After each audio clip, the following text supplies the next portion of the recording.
Welcome to the Atlaran Adventuring Company. This is the world of Atlaran. We've entered the early stages of an industrial age that has begun taming the wilderness across the world. And while progress brings solutions, it also brings new and more complex problems, and tends to pick at old wounds left unhealed.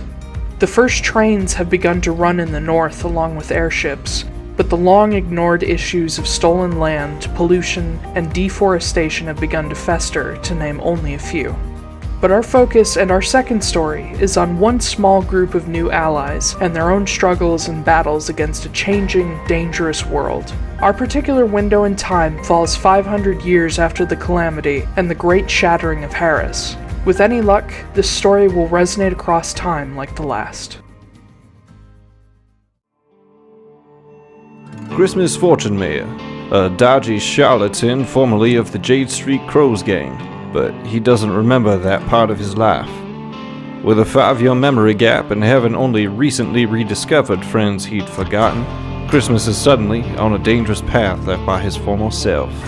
Thankfully, he's a master of charm, theatrics, and disguise, and when those don't work, he has found family that, whether he remembers them or not, will fight to the last beside him.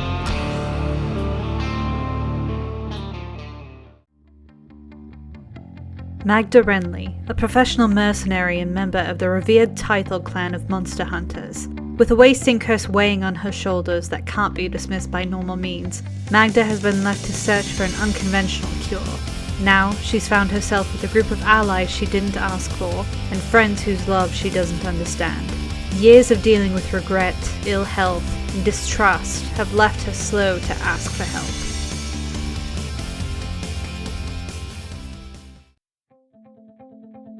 Noah Borago, a cheery alchemist from Reese's Ridge and son of a well-known engineer and apothecarist. Noah's upbringing was colorful, to say the least, leading to his expertise in potions and mechanical contraptions.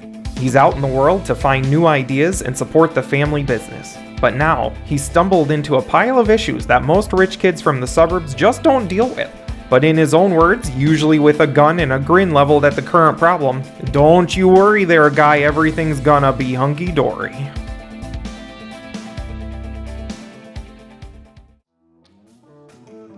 Foostrak Wildborn, a wandering warrior from the Nathar clan and student of the runic battle traditions of the Giantkin. Raised by folk who believed in the survival of the fittest, but refused to adapt to the modern world, Foostrak left the clan to seek outside knowledge to hopefully bring home one day. He is set on helping his people survive, even if they are stuck in their old ways and don't realize how badly they need his insight.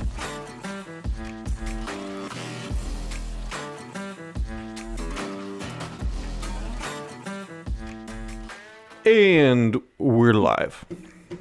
Cool. Hi, That everybody. sounded like you stepped on a baby goose. No, I can't do it again. Hello, everybody. Welcome to the Atlaran Adventuring Company. I'm your Dungeon Master, Taiylor Wallace, and joining me, I have Astrid Knight. Hello, everyone. I have Blake Wolfe. Eat goots. Okay. I have Zack Gale. Hi. And I've got Zack. As a man in my early 20s, I ate too many soft pretzels, and now I don't do that anymore. Oh, I was Is it going to because say. now Did you you eat too are many a soft pretzels pretzel? in your 20s or in your early 20s, or was that recently? I can't remember how old you are. He's like He's almost 29. 30. Yeah, I'm Oh, you 29. are not. Okay, Yeah. okay. Yeah. So it was a while ago, is It what was a you're while saying. ago. Yep. Okay.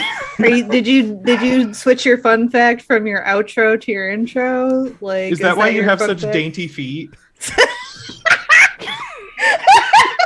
Excuse me, I actually only have one dainty foot. The other one is Oh. 2 sizes That's right. larger than the other That's one. better. Oh. That's better. I thought you got too diabetic from the pretzels and you lost it. Oh my god. God. Anyway, kids. Good Need morning. to restart Last this time. stream. No, Same shit, we're different not deal. starting it again. Anyway, last time. Game 23, yes and, because that's what happened in that episode. You guys got to the villas on Courage Estate and let Gwyn rest there before going out shopping in the evening. For the sake of brevity, you guys visited the Bread Basket Bakery, which is now canon. A falconer shop where you saw a cockatrice and heard about an exotic animal trapper named Barrett. And then you went around gathering odds and ends for guns, projects, and the like. Meeting back up with Gwyn, she was able to tell you some of what happened to her when she fought against the crows with Lorcan back in Locke's Landing. She told you that a memory that had previously been tampered with, now restored, that Tane, the person who originally betrayed Christmas and Sala and Gwyn, was there. He was going after Hector specifically. And she also told you that, though she did not realize that it was Sav, she told you that a false Lorcan came and disappeared into the real Lorcan. After the rest of you left her be to rest a bit more, Gwyn and Magda. Bless you, child. What? I was blessing Ash just in case she has, the Black Plague or something. Yeah. I do not have the Black Plague. I just choked on my spit because of that. I mean, that's idea. the biggest plague of all, being alive. Yeah. Yep. Yeah. Amen, brother.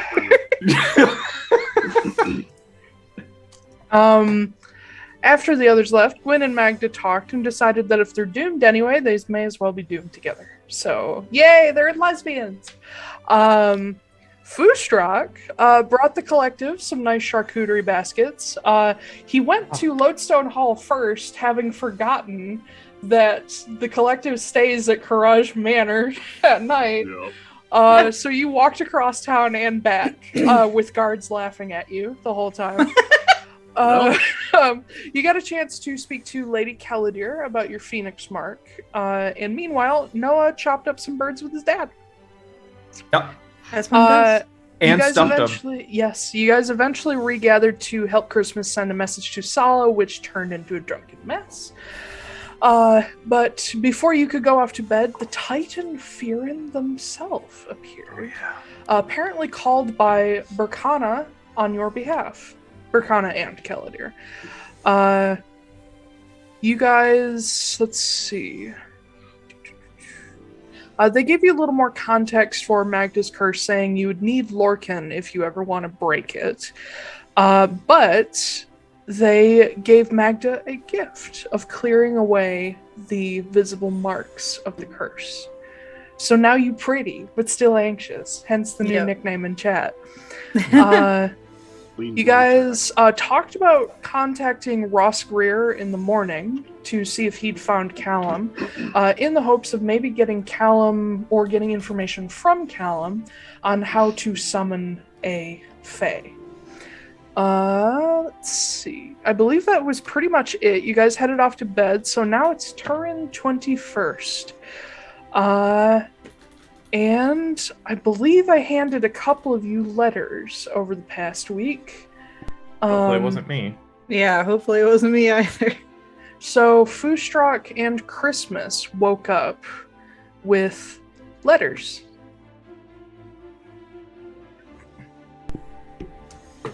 What you do with them is up to you. I also have read it. I am immediately going to send a message to Sala. I'm on Reddit too. Yeah, we all have Reddit. We've all seen Reddit. Shut up. Shut up, Wojak. It's just gonna be an in joke forever now. Fuck up, dainty feet.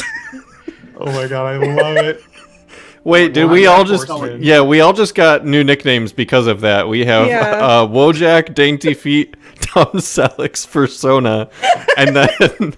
Whatever the fuck Noah and Jasper got. Jasper got BoJack Monkman. That's right. So Noah's the only one that doesn't actually have one yet. Noah got the cool one from me because no one else has made a comment about it yet. The Black Powder Alchemist. Yeah, the Black Powder Alchemist. Which is funny because Noah is like not a joke character, but also the closest thing we have to a joke character. And then he got the serious nickname while we all got joke character names. So... Yeah. See, here's the thing. When you play D&D, you just fuck around and find out. And sometimes things go okay. Yeah. Sometimes you roll a nat 1 when trying to get on a train. Christmas. Exactly, multiple times. Yes. All right. So I will immediately send a message to Sala using a 3rd level spell slot. Ooh. Might be a lot of that today. Just spend your entire day texting with your girlfriend. Right? Basically. Probably Except sexting. it's like when you were younger and you only could send so many text messages a day before going over like the Yeah. And family you gotta click the plan. button 3 times to get to the letter. You have to wait. Yeah, you have to wait till like 8 p.m. and remember then those it's free days. after Right. 8 p.m. But All right. Oh God, I remember those days. So the message that I am sending, it says, and I typed this out ahead of time, so it's exactly 25 words. Nice. In fact, it might be 24. The house is Sav. They're possessing Lorcan. We're getting prepared to travel to Constanos. Don't do anything stupid yet. Wait for us first. Stay safe. Except in Christmas's voice, which I just forgot to do for some That's reason fine. all of a sudden. Post that to me in chat, just in case. You got it. I thought you already messaged her the night before. I I did. thought you It did was too. unintelligible mess, basically. I went back and actually reread what he said. I'm like, without context, she has no fucking idea what he means. Yep. Yeah. He said Lorcan compromised is the house equals Sav, something like that. I'm like, what does that even mean? It was a drunk text, basically. Yeah. Yeah. You know it's bad when you start putting algebra in your text messages. Yeah. Yeah. Yeah.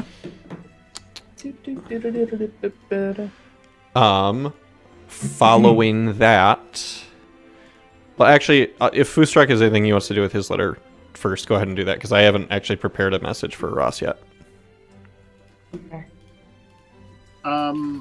Foostrak is not going to be following up on much of that right now. Okay. There isn't a ton to really do to follow up with it at this point.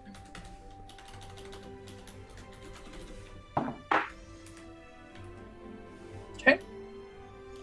And he has other things that he's concerned about. I know. So I'll just leave that letter alone. Okay.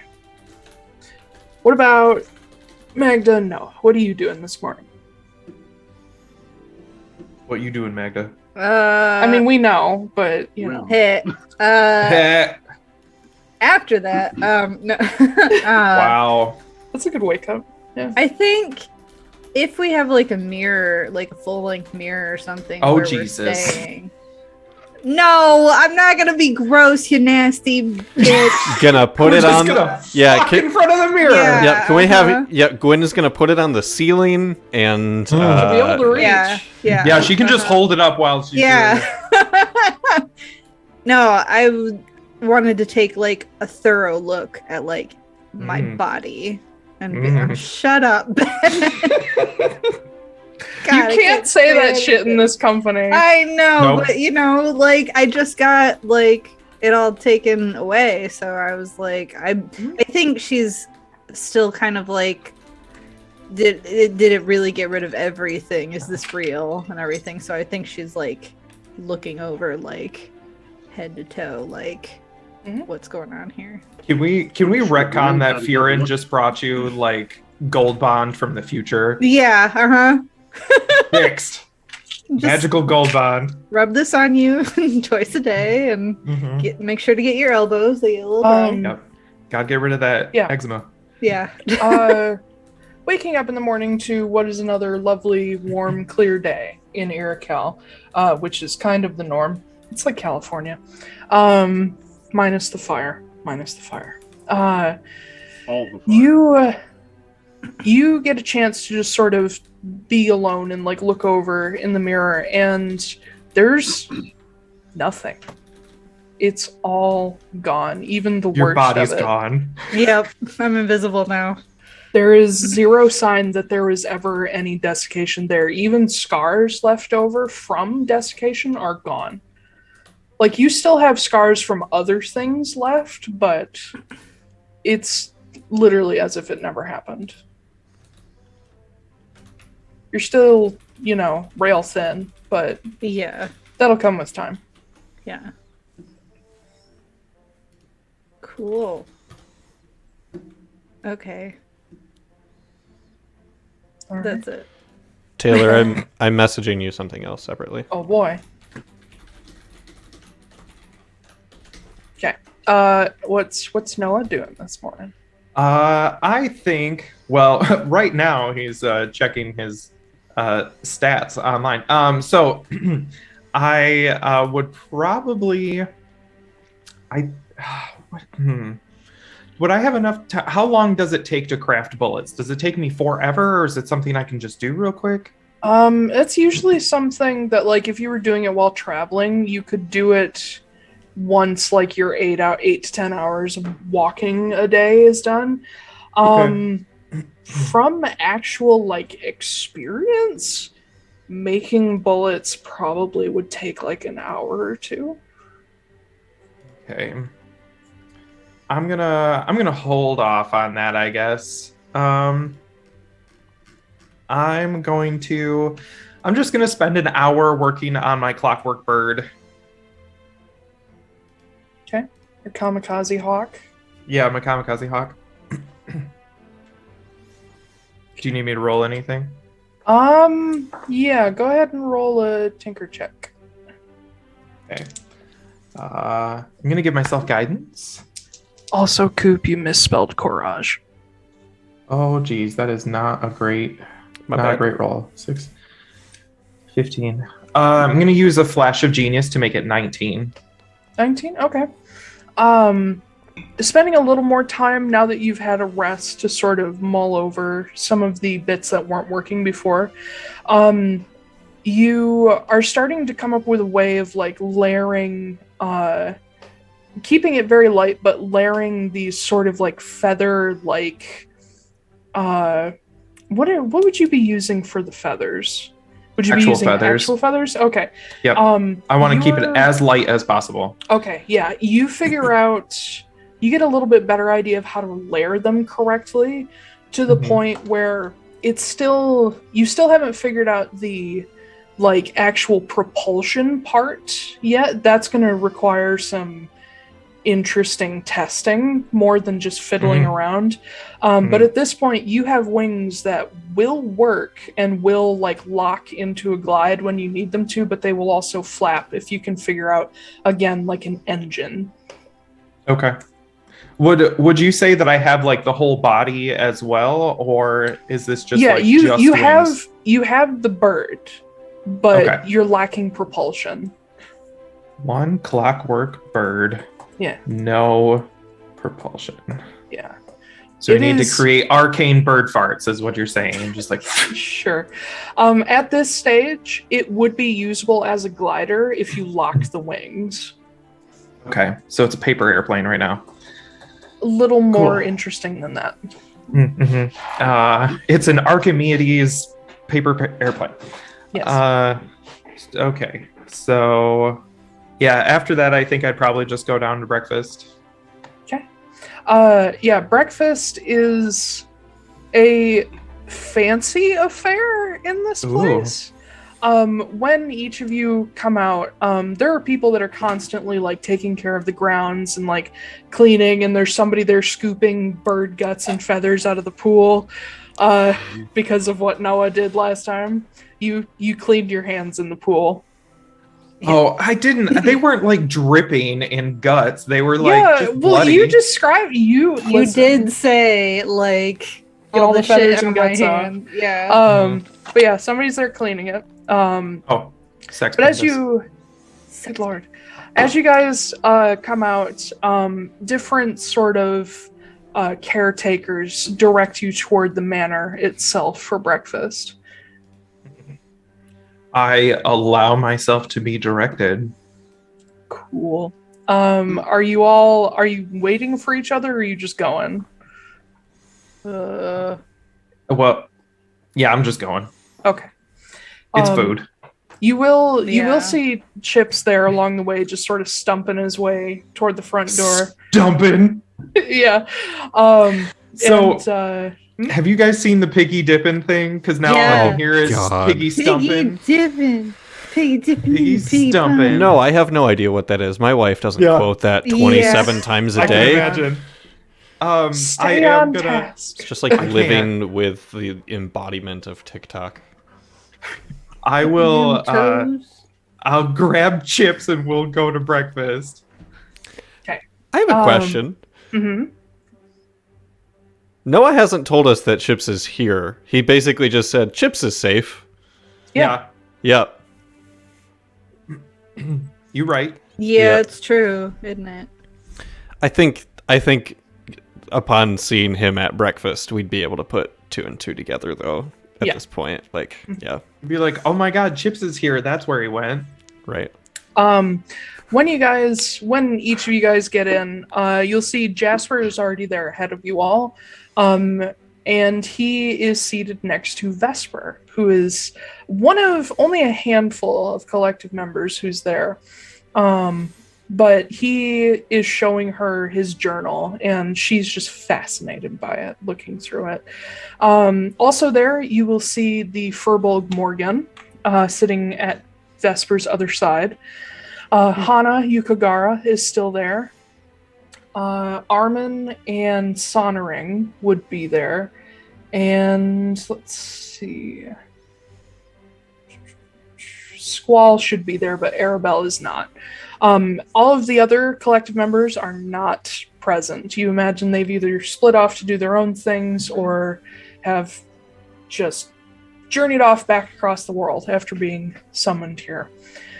But you are all welcomed in by the collective members and given seats at this long dining table that previously only Foostrak has seen. This long, dark, very deep, dark wood dining table with matching chairs, all covered in like gold filigree on it. This is very fancy. There are vases with rare flowers around the room. There's these big, tall, like French-style windows with draping silk curtains in warm colors. The entire hall is decked out with this rich, again, warm-colored rug that runs the whole length. And breakfast is not continental. It is everything that they could basically get a hold of for their guests. Like, this is damn near a feast of a breakfast. Considering the location, there's a lot of seafood available.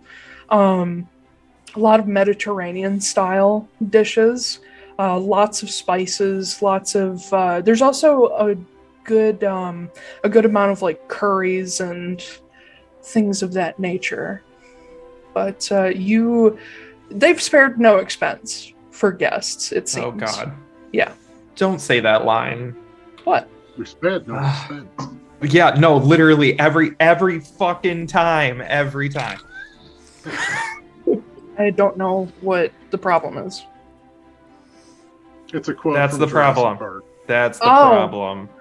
I didn't know that was a thing from Jurassic Park. Yeah, John Hammond says that multiple times, and that's the reason why everybody dies. Oh. Yeah. Well, I mean, I think the reason that everyone dies is because they brought back dinosaurs. They spared no expense. That's true, but also the bigger problem was the dinosaurs. I could have an entire podcast about just talking about Jurassic Park, but we will not do that for the next 4 hours. I will pull a Koop and go full Spider-Man. Spider-Man, you say? Yeah. Yeah. So I'm gonna eat and talk to Chips. And yeah, I don't know. I don't know what to do. Good morning, everybody. Morning. Morning. Christmas is absolutely hungover. yeah. And I look at him like, do you want me to make you another one of those the anti-hangover potions that I made you last time? No, I'm good. I don't think I'll need that today. I should be fine. Just with a good hearty breakfast. Okay. And then he just kind of like stares stares off. Stares into oblivion for a moment. Who's Drank 6 bottles of whiskey. Christmas, a filled plate with just like greasy ass shit and Yeah. bread. Just like good hangover breakfast. Yeah. My God.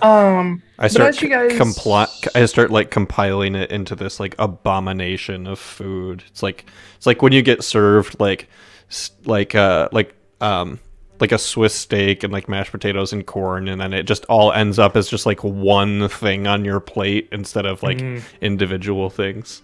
That's what I do with eggs and hash browns and bacon. Same. Just chop them all up and... That's exactly what I'm doing. I Mush was 'em like, together. I turn it into a skillet. Yeah, basically. But yeah, as you guys are eating, the room is fairly quiet besides like little hints of conversation here. The members of the collective that are here are mostly keeping to themselves and seem to be reviewing like papers and ledgers and that sort of thing. The only one who's not is Vesper, who is basically talking with Jasper. They are speaking Sunar at a mile a minute. But after a little while, Morgan looks over you all, this big, tall Furbolg, with, I don't remember what he looks like, I don't care. I believe he has darker hair, but like shot through with gray. He looks over you all, he says, well, did you all have a good night out in the villas? Was it warm enough for everybody? Yeah. Anything above freezing is warm enough right now. From Yeah, you where we folks came have been down in Frosthold for a while. And Damn Noblein. And Damn Noblein, that's right. Yeah, that's just the last 2 weeks. Now I understand, and he looks toward Magda. He says, I understand from some reports that I got that your father's headed to Hjolmanir? Yeah, that's right. Wonderful. The Phelan are there right now. I believe you already know that. Vesper and I will be heading back there before long, so I'll be sure to keep an eye out for him for you. Wonderful. And if all else fails, Lee and Nova will look after everything. But we are curious, and when he says we, he sort of motions to the collective members who all look up. We are curious what you all intend to do from this point. You're more than welcome to stay at the estate for a while. I know you've had a hard time recently. I imagine a rest is due. We've been talking about it. We need to reach out to some people. We need to... Well, we're at least going to take the next couple of days, I think. I would definitely like to take a few days myself. Yeah, just do some low effort kind of work, make some coin, and see a few people, and then after that, we're I'll look at Magda as I say this next part. I'm currently waiting to hear back regarding some. Well, actually, Taiylor, did I hear back from either Sala or Ross? Yeah, I just sent you what Ross said. Ah, Wow. would help if I would check my chat. Oh shit, I got a message, guys. Oh boy. Well, let me see what I got. Oh man, it's just nudes from this thing. It's just nudes. No. You have a message? Okay, hold on just a minute, guys. Taiylor looks so Get off animated. my back, woman. That's my I'm not focusing on my expression face. I see that you're typing still, so I'm just waiting to see what the next thing says.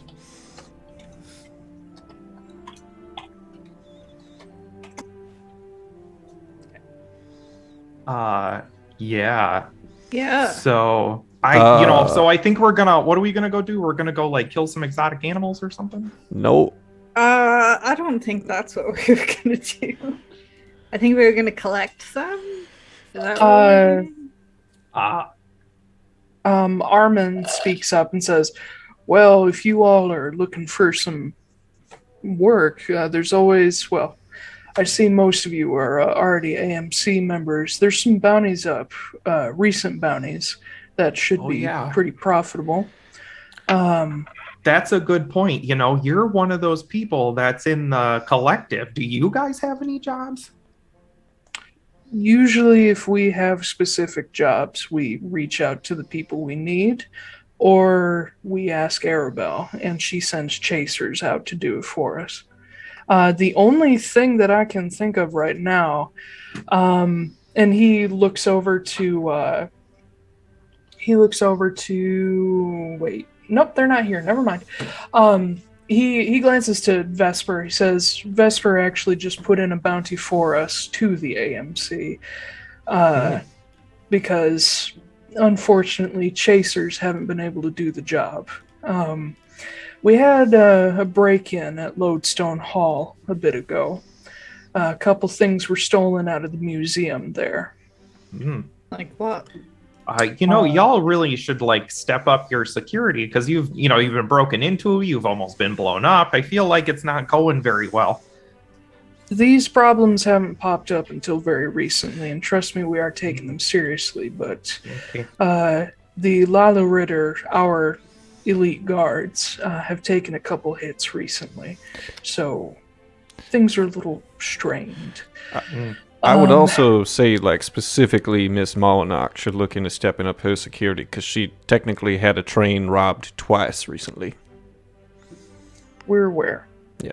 You do understand that this is a very large world, and while 17 people seems like a lot, it's not. What was stolen from your let's museum? go back to that. The first item stolen was a scroll that contained illustrations of Sir Silas Veneer's tattoos. Oh. Are you sure it wasn't a scroll of what was it? What was the scroll that we stole? Resurrection. You Resurrection used scroll. that. I You know. used it. Says it was created by the grandson of the artist who made the tattoos back in 309. We've kept them all this time, both as, a piece of memory of the original collective, but also it's one of the better tattooed spell books that have ever been made. So people study it for how to recreate such things. The second item, and potentially the much more dire loss, was a gun called Overwatch. Oh no! Oh no! That was my baby in campaign 1. Yeah. My big The baby that constantly fucking jammed. Hey, but you know also what? delivered She did okay some at the insane end. damage. Yeah, she did all right at the end. Yeah. Armin explains, he says, it is a Molinarch 720 rifle carried by Marin Veneer before, during, and after Obsidian Day. It's been with us since about 289 when Lady Artesia gave it to us from her mother's collection. But those have both been stolen away, and we have reason to believe that the thieves could be the Cult of the Eternal. Oh. I don't know if you folks know anything about them, but they're a constant thorn in our side. Vaguely, yeah. Not familiar to me. Yeah, that doesn't sound familiar to me. They call themselves the Friends of the Eternal, but they're a cult. They've existed since basically shortly after the Heidelin cult fell apart. They are obsessed with Lady Keladir, and they think she is a god. So why would they have taken those items then? They go around stealing artifacts related to Silas Veneer in the hopes that they will gain her attention or access her power. And anything related to Silas, his wife, his children, his family, even the royal Moors, is fair game to them. Well, that plan hasn't really worked for the past 300 years, has it? No, but they're getting bigger and more ballsy, for the lack of a better word. Hmm. My God. That might be something worth looking into. How long ago did you say this happened? A couple weeks now. Is there any reason to believe that they would stay in town? Well, considering that this is the only sure place that Keladir ever appears in public, I imagine they're probably somewhere around here. Okay. We have a lot of irons in the fire, so it's not exactly something we can get to right away, which is why we're dealing out jobs to other people. Do you have any leads on it or anything like that? I do not myself, but Sergeant Riley down at the AMC office has been looking into this for us and sending people out to get more information. Sergeant Riley. I wouldn't mind us taking on this particular job. Yeah. And there are been, mighty kind to me. Well, there are other jobs out there that may be more up your alley. We can find people to do this. We're just stretched thin at the moment. Normally, we don't ask the AMC to do things for us.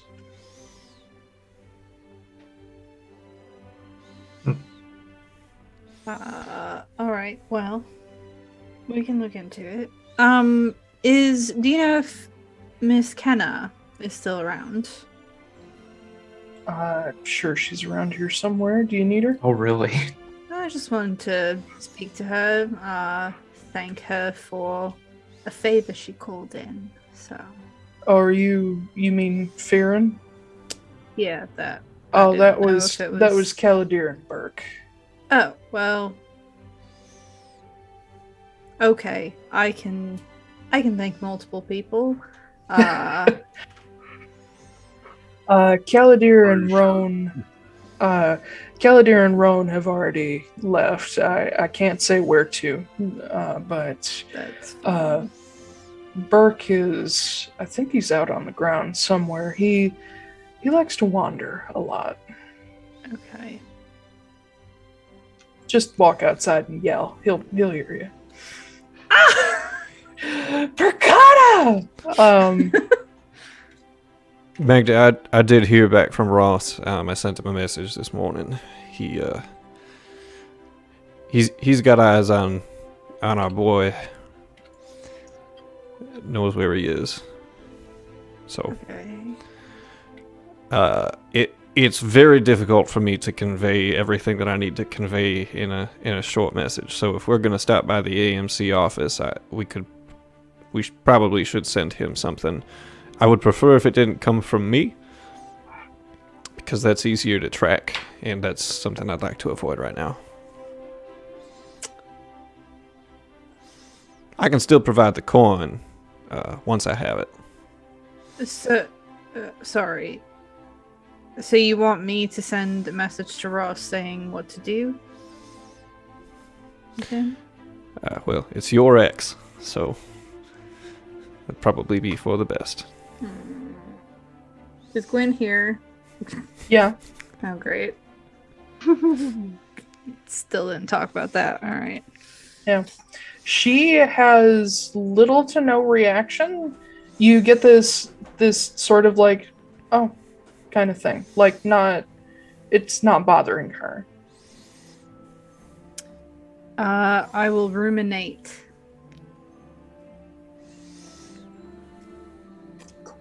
Yeah. All right. But in the midst of all this, Chips pipes up. He says, you guys really should take a while to rest before you go off and do all that crazy stuff, though. Like, I know there's things that need to be done and people waiting, but you guys have kind of had a hard time of it recently.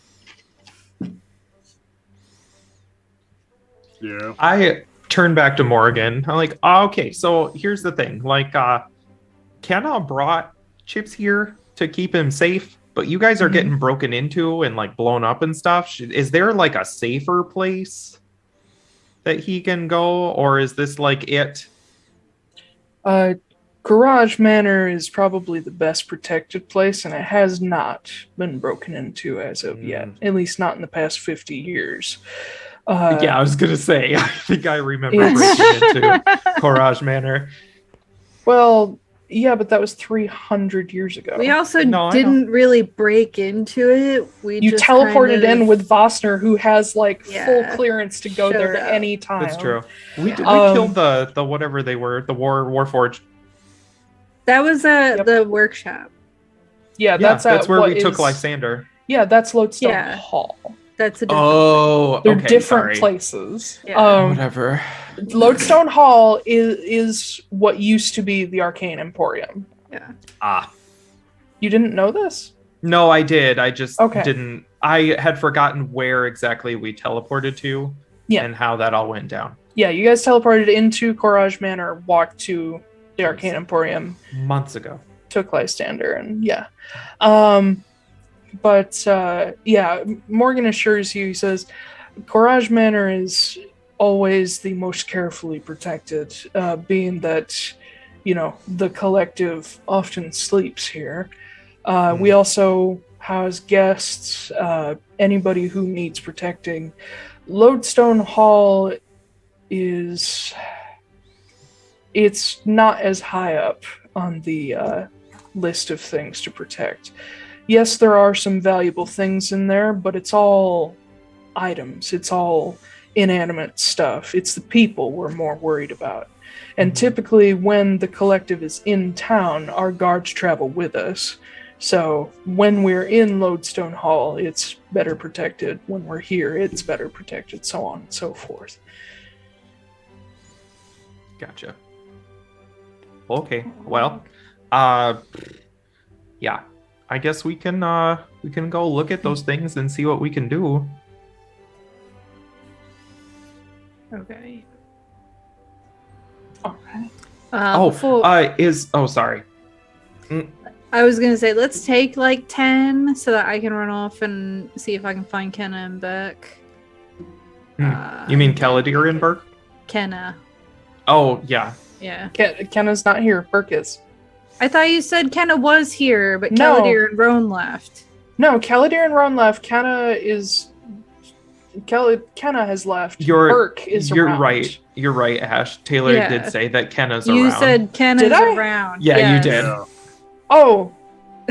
Did I? Yes. Yes. Really? Yeah. I thought I said. That's why I laughed she's because I was around? like, because Ash asked that, and I was like, "There's no fucking way she's here. She's always gone. Like she's never around when you need her." You did say that she was. Sorry, I'm sorry. I'm fuck it. I misspoke, but now it's canon. She's around somewhere. So yeah, I'm gonna go talk to them, and then we can take off and do whatever the fuck. Cool. I'll come with you. That's fine. I'd rather just like make this like it's a very personal thing. Christmas. Yeah, I got it. Yeah. But buddy system though. That's that's not a bad idea. Especially do I really need a buddy system when I'm talking to a demigod? Yes. Because especially. Yeah, definitely. Have you read no stories about Marin Veneer? Every time she met a god, something wrong happened. Yeah. Also, we keep saying that we're gonna do a buddy system, and then Foostrak runs off on his own, and now you're trying to run off on your own. We'll just not. I kind of figured that it was like the rules didn't apply while we were like in the presence of near deities, but all right. Gwen speaks up and says, "Would it be better if I went with you?" Yeah, there's 3 of us. It'll be fun. No, Christmas. No. Sure, Gwen. Christmas, do you want to come with me and kidnap somebody's pets? Hell yeah. Yeah, let's do it. Foostrak, you coming? I do have 3 kegs of black powder. Maybe we could find another train. Oh god, that. And Sonering speaks up and says, "Please don't do that. Please." Okay, fine. No trains. We'll find a horse.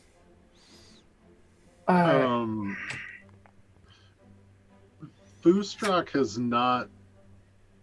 He's been eating a light breakfast for him. He hasn't been eating a ton like he normally does. You trying to cut calories or something, man? And he definitely looks a little tired. Definitely. Oh no, he's Brigant. He moo cow baby. Stupid. He just says, I'm gonna go back to my room. I got some to take care of, but I'll meet you guys in town. Insight check. Yeah, I'm doing an insight check too. Yeah, Noah's just like, oh, okay, yeah. My passive insight is 9, you guys. That was almost cocked, and then it wasn't. That's an 18. 24. He does, in fact, have something to do in his room. Yeah, are you gonna go do something by yourself though? You gonna go off alone? Oh, okay, that's what you're getting his at. room. Okay.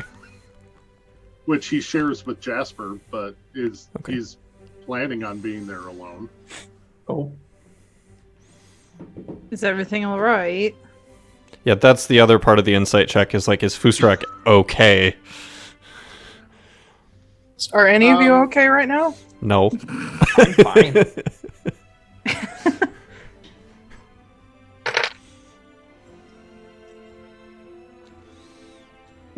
Yes and no. Are you saying this in character or? No. I'm trying to like fulfill you guys on your insight checks. Oh yeah. Magda also asked out loud, "Is everything all right?" So he would respond with, yeah, everything's okay. But with insight check. with that insight check, you would be able to tell, like, he isn't exactly okay, but he isn't. It's not like there's something wrong. It's more of there's something that he's not looking forward to or that he's a little nervous about. There's a lot going on in that big horny head. Yeah, there is. Oh. Ick. Well, he is going to his room alone, so that should help. Yeah. Hey, Need to find Nora for that.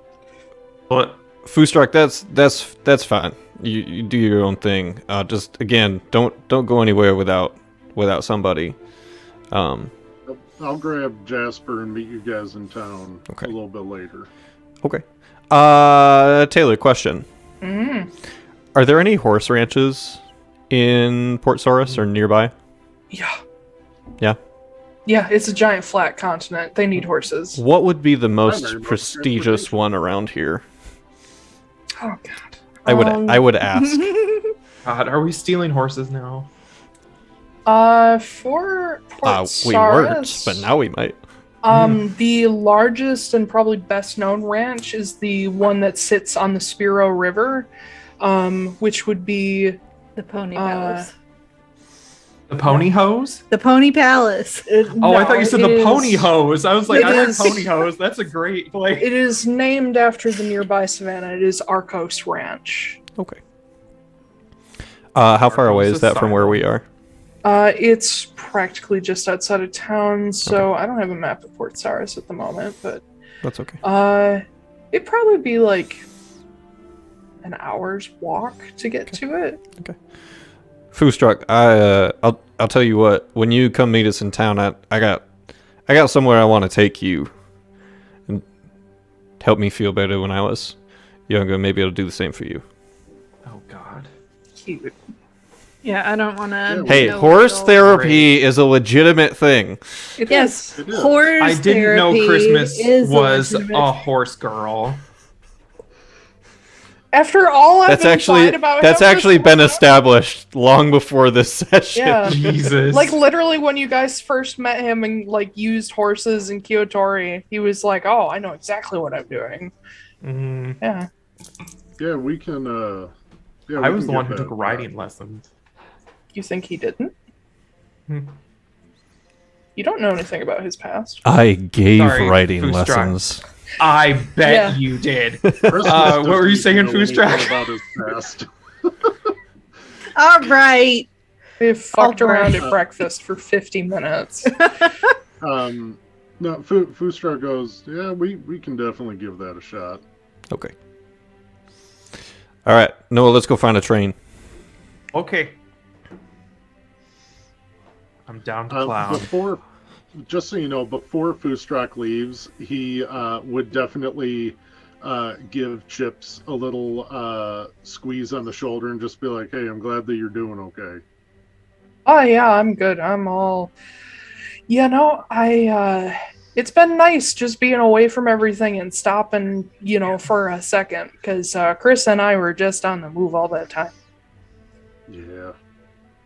Yeah, that happens. Yeah, but I gotta be honest, it kinda sucks still, because I was hoping she would take a vacation with me soon, so, She'll be back before you know it.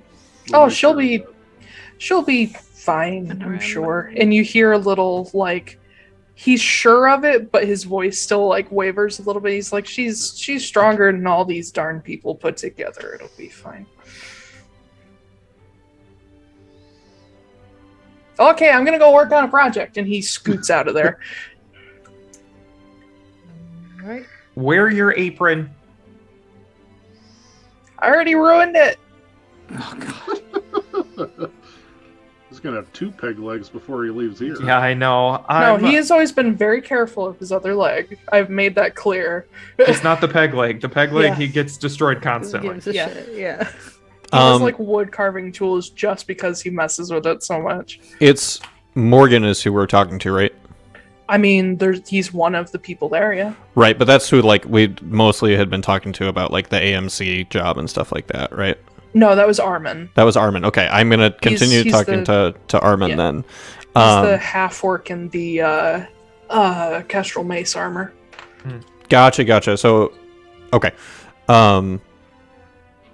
They have very similar accents. We're looking for somebody before we head out today. There's what's the best way for us to get in touch with the Warden's Guild? Well, the easiest way would be just to walk down to their office. Are you looking for anybody in particular? Yeah, there's a drow name of Buried. I don't know actually. They kind of help with a shop. They hunt down rare animals and sell them to a store that we found, and we wanted to talk to them. Yeah, I mean, if you got their name, you're already halfway there. The White Wardens are pretty helpful. And failing that, you can check out the Marshal's office, which is right next door. Perfect. And he'll give you a rough description of where it is. I'm not going to say where it is because I don't have a map of Port Sauris yet. That's fair. Give me the latitude and longitude, please. Go fuck yourself and get out. North. Go fuck yourself, northwest. Yeah. Starts taking out a piece of paper. Go fuck yourself. Bye. Yeah. Cool.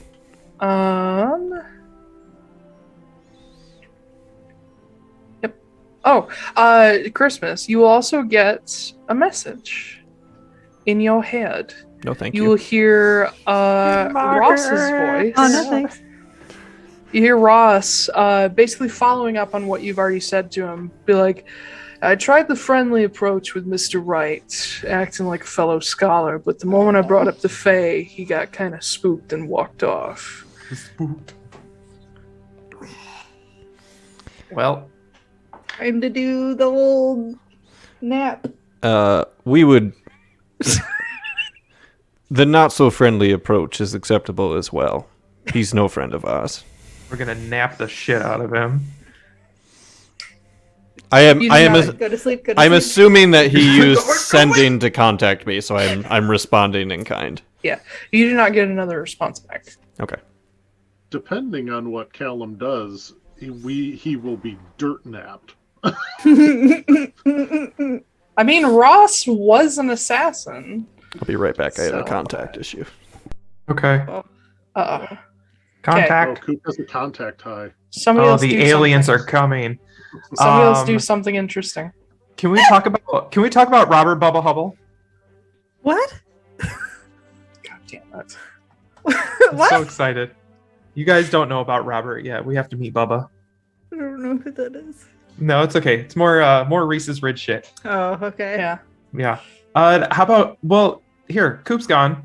Magda, why don't you go talk to your people? Yeah. Yeah. Okay. Me and Gwen, I want to specifically find Kenna. If Burkana is there, that's fine too. But Yeah. Kenna is around, but Burke is the only one that you actually know roughly where he is. They know he's on the estate grounds.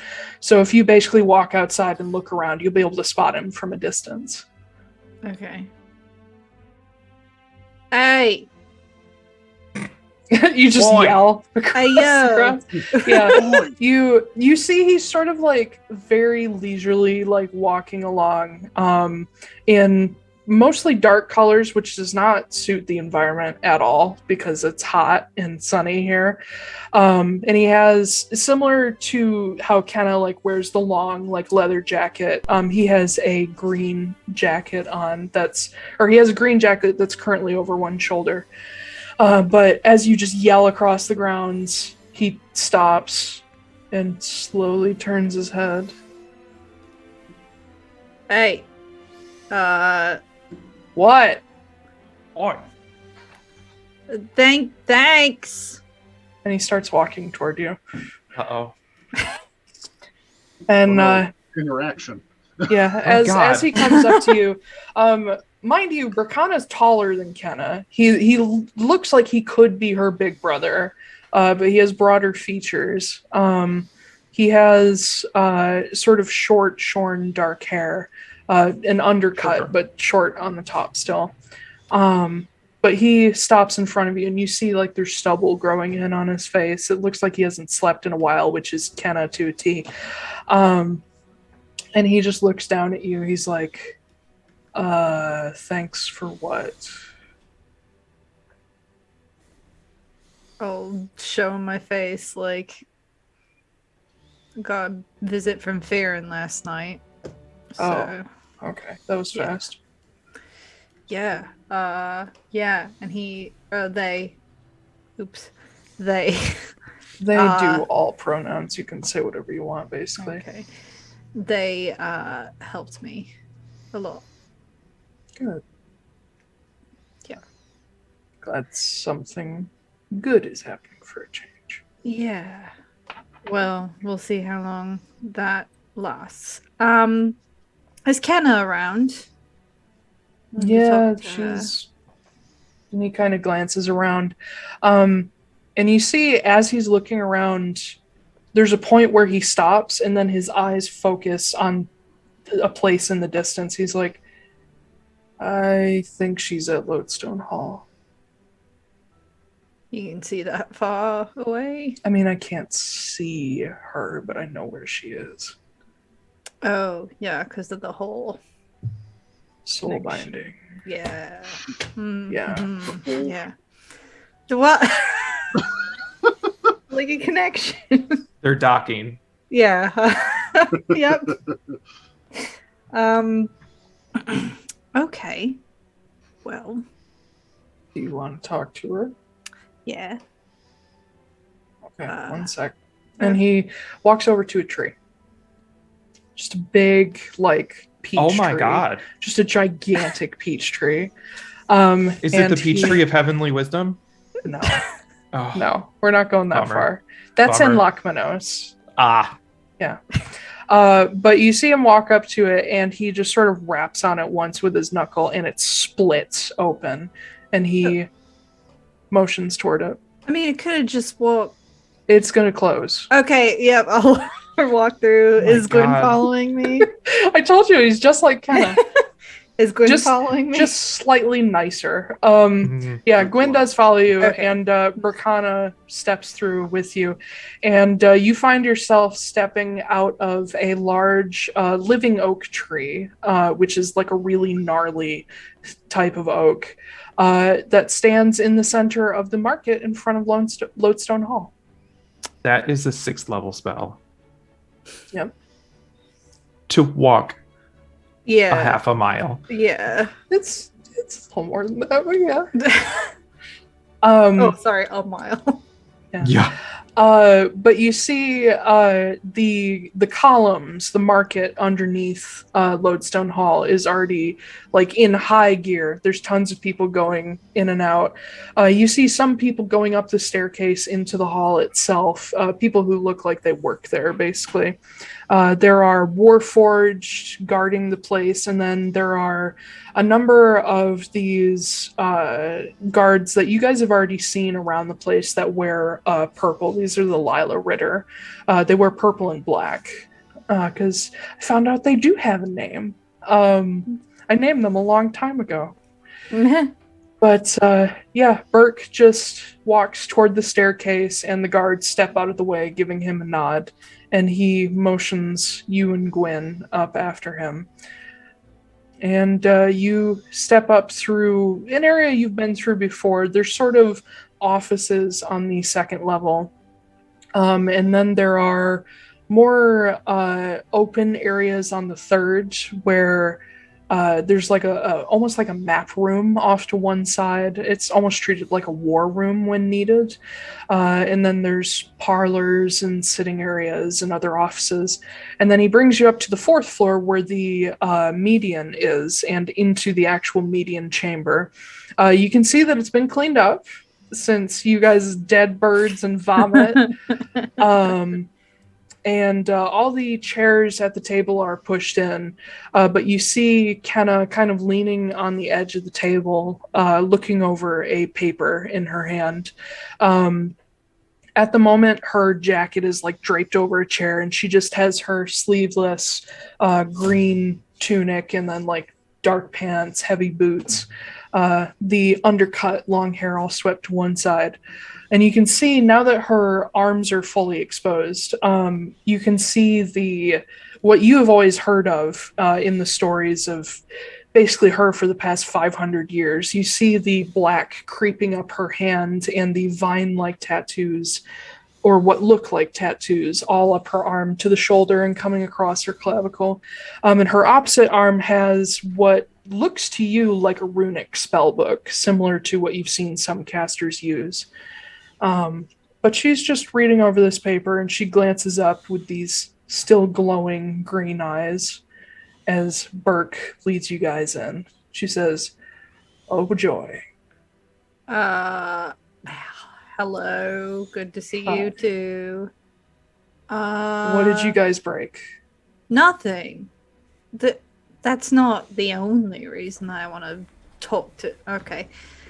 You can see she has a little smirk on her face. She's fucking with you. I know. Is this like a secure room? At the moment, halfway. There's nobody here except me. Do you mean like warded? I just want to make sure that none of the other collective members are listening. And she looks at Burkana. She's like, "Get out." And he's like, "Well, no, right. he's fine." Well, if you trust him, he's fine. He's literally part of me. So he's fine. Yes. Burke, go hit the thing. And Burke walks away from you guys and shuts the doors. And you see him pull across this what looks like a simple like bolt lock, but you hear this hum start, and you see the cracks in the door seal. Oh, okay. And he walks back over with his arms crossed and just sort of leans on the table next to Kenna. All right. So, I'll just cut to the chase. Mm-hmm. I saw you yesterday when I brought up the possibility of a mole in the collective. Mm-hmm. You were looking at two people in particular, two people that I was also looking at. Okay.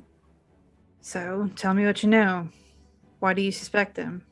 Hana and Leon. I think suspect is a bad word for it. I don't have anything itching at my brain saying it's definitely them. It's more of if it was going to be anybody, I would vote on them. Why is that? Well, Leon's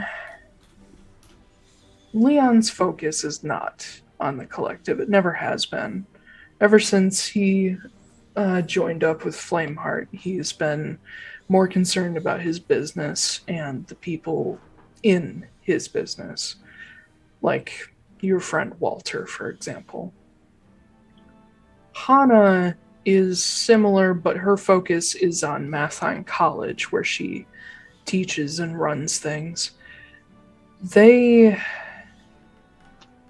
there was anybody that I would ever suspect to sell out the collective, I would expect people who don't put it first, if you understand my meaning. This Gotcha. Isn't their main job. To them, this is their second job. I mean, do you think either of them have it in them? I don't see what Leon would gain from it. He seems less concerned with profit, more with maintaining, at least where his business is concerned. Especially recently, since he's taken so many bad hits to his reputation. Hana is the person I know the least in the collective, so I couldn't tell you. She's really hard to read. That's dangerous. Yes, it is. I have to say, I'm leaning more toward Leon. And why is that? It's a hunch. Oh.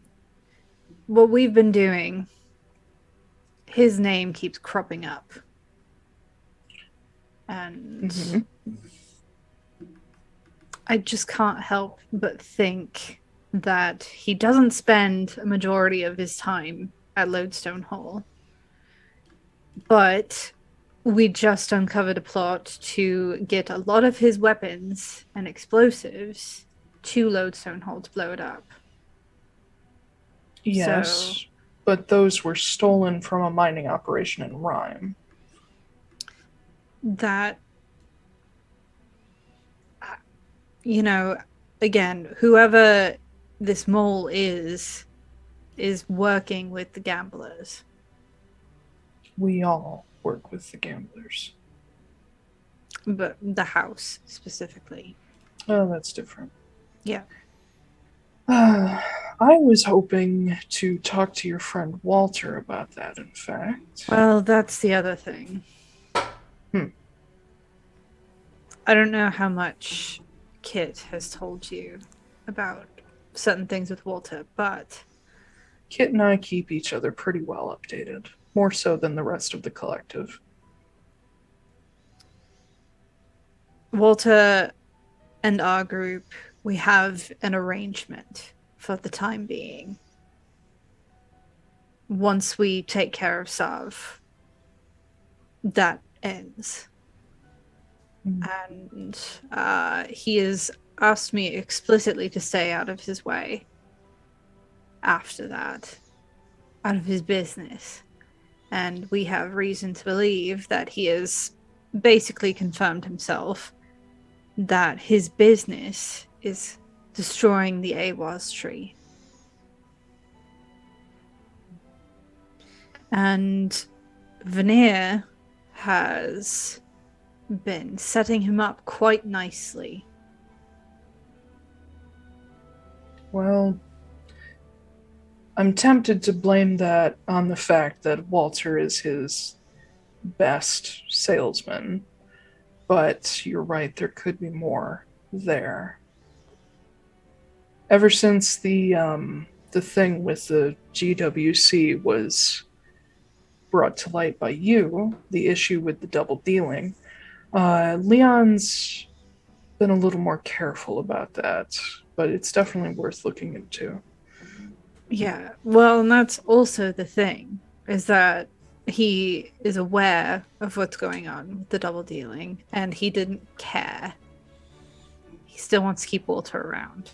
So part of me wonders if maybe he gets something out of that too. He had parents, right? That died fairly young? Who? Leon. Yes.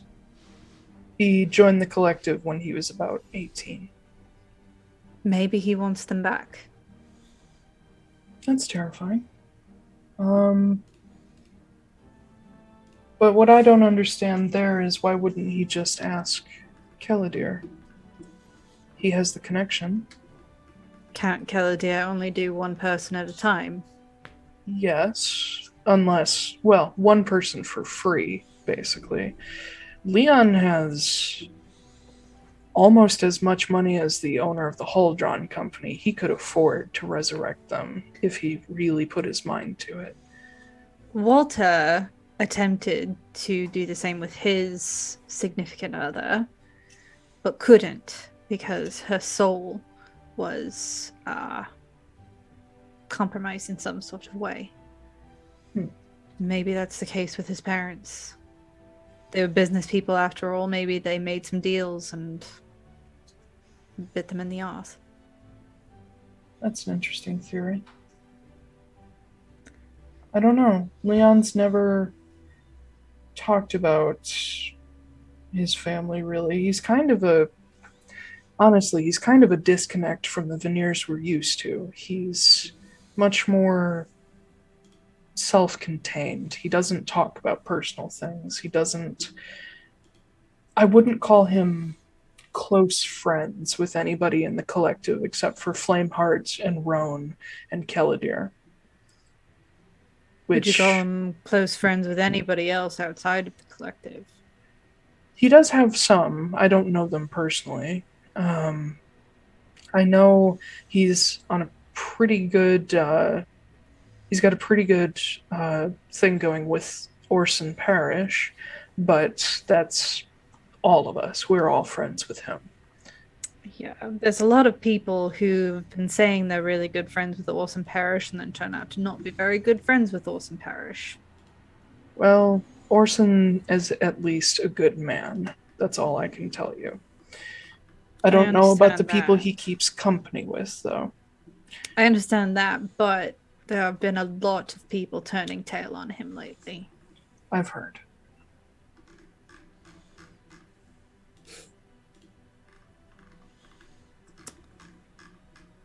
Right. Well, if I had answers to any of this, I would have solved this a long time ago. But with the way the collective is set up these days, and with how much double dealing there is across different groups that we work with, and how many new threats keep popping up, we're all stretched thin here. And Kit and I have been trying to figure out ways to make this easier on ourselves when things go wrong, like dealing out the proper justice to the people who deserve it. But we're just kind of stuck unless we go full vigilante. And if we do that, we threaten our positions within the collective. I'm willing, but Kit is trying to keep this thing together. You two are the only living members of the original collective. They couldn't possibly do anything to you. They couldn't. Well, they might be able to hurt us, but what we're worried about is being cast out of the collective for being too reckless. And then all we have is just our word. We have nobody backing us, except for our Lycari. But I would rather not be put into that position. I mean, just the logistics of that don't make any sense to me. But How so? well, if you and Kit were to be cast out, what would happen to you, Lycari? The collective doesn't own our Lycari. They can't take them from... Well, they can, but they all have to work together to do it. They're not taking Burke. I can tell you that much. But we're set up in a way that if, for whatever reason, I was cast out, for example, the rest could still keep up the business of the collective because it's more of a government and like management thing than it is any magical kind of thing. These bonds we have with our Lycari, the collective doesn't have to have all of us to work. If you get what I'm saying. The world will still follow the collective if one of us is missing. But if they tried to take our Lycari from us, well, they're not going to do that to me because I can take on most of these bastards at once and they can't do a damn thing. But if they went for, Leon or Kit or someone who is actually mortal, however long-lived, they could take their Lycari from them. That's concerning. Yes, but it requires a large majority. Like most of the collective. Only one or two people can disagree.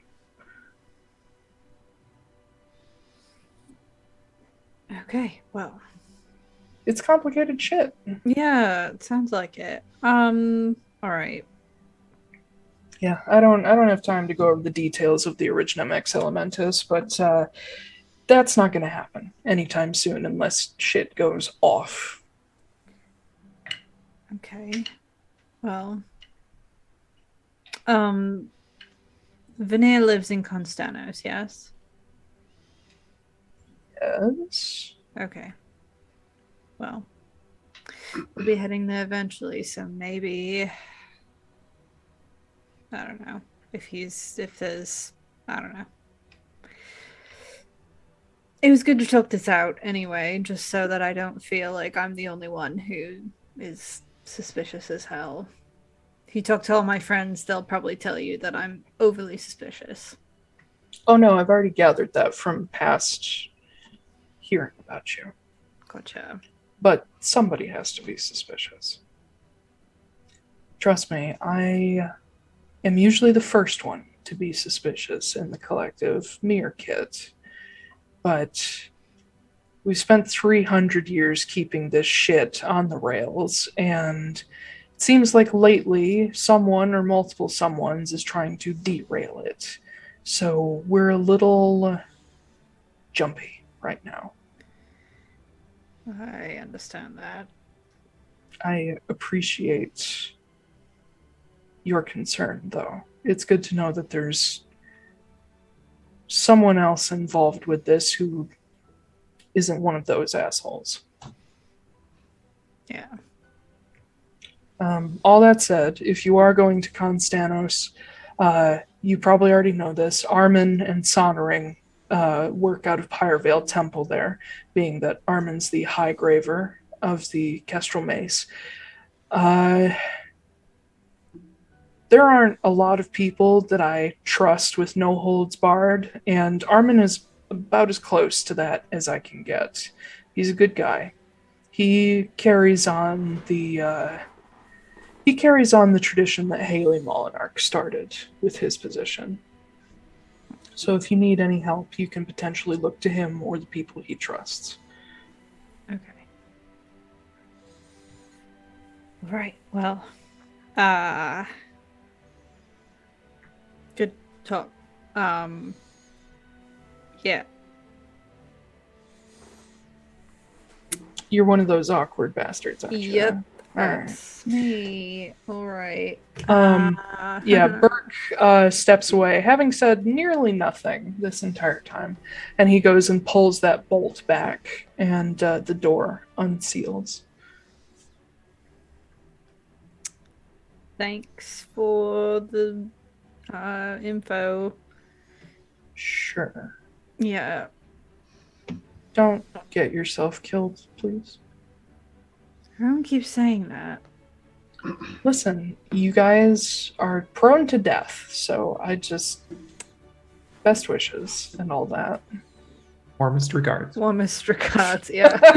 Yeah. But as you and Gwen turn, Burke looks at you. He says, I did have one question. Yeah. You're a member of the Taiylor clan, right? Yeah. Do you know Margot? Yeah. If you happen across her anytime soon, just tell her I said hello. Okay. I'll do that. I haven't had a chance to get back to the Taiylor clan in a while. Can I make an insight check on this weird Sure. thing? Like, oh, that was bad. 14. 14? It's not his girlfriend. Okay. Definitely That's not. No. There's a respect there that you gather from just Burke's general aura that he's not as like bitchy as Kenna, but he is like sarcastic and he doesn't give respect to anybody who doesn't deserve it. There is definitely a deep respect when he says Margot's name. Okay.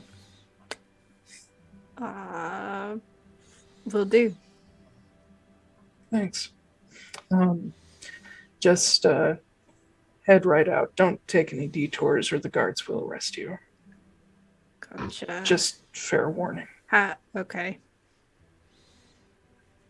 What? Nothing. You brought us here by a tree, and... Oh, do you want me to take you back? Well, no, you don't have to, but it's... All right, come on. And he God. heads out the door. God. And Kenna yells after him, like, you wasted that on them?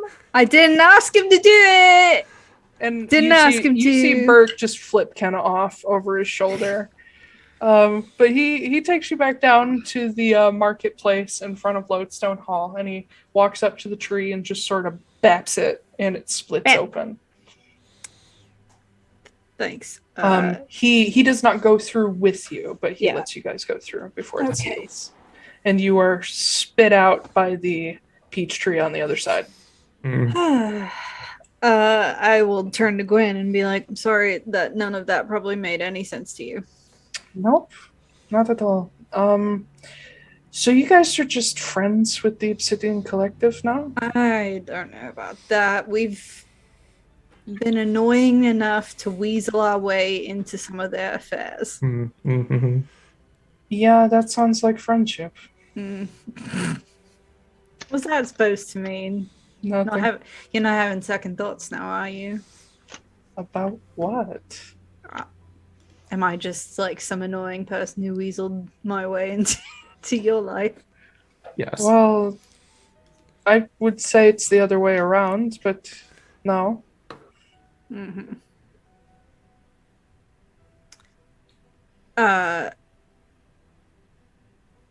Listen, it's not, well, I don't know. It depends. I know that you've taken notice about this person that Ross has been talking to. About This ex of yours? Yeah. He, you don't have to worry about him, for one thing. Did you think I was? Well, I don't know. Listen, you're the second person that I've ever dated ever, so I mean, we're I one don't know day how in, this works. so Yeah, well, I don't know how it works, alright? And I also haven't, like, done this for years. it's okay. I don't know how it works either. But also it's a little bit more complicated than that because he, summoned... You figured that out? You've told this story in front of me a couple of times. Oh, cool. Alright. Oh, yeah, that's right, I did, didn't I? Mm-hmm. Okay, cool. So this is the same guy. Yeah.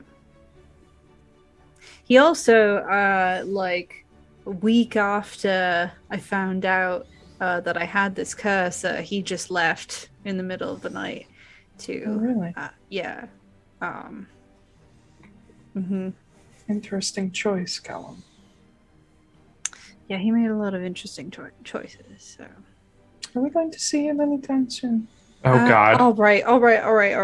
This is not what I'm... And she grins.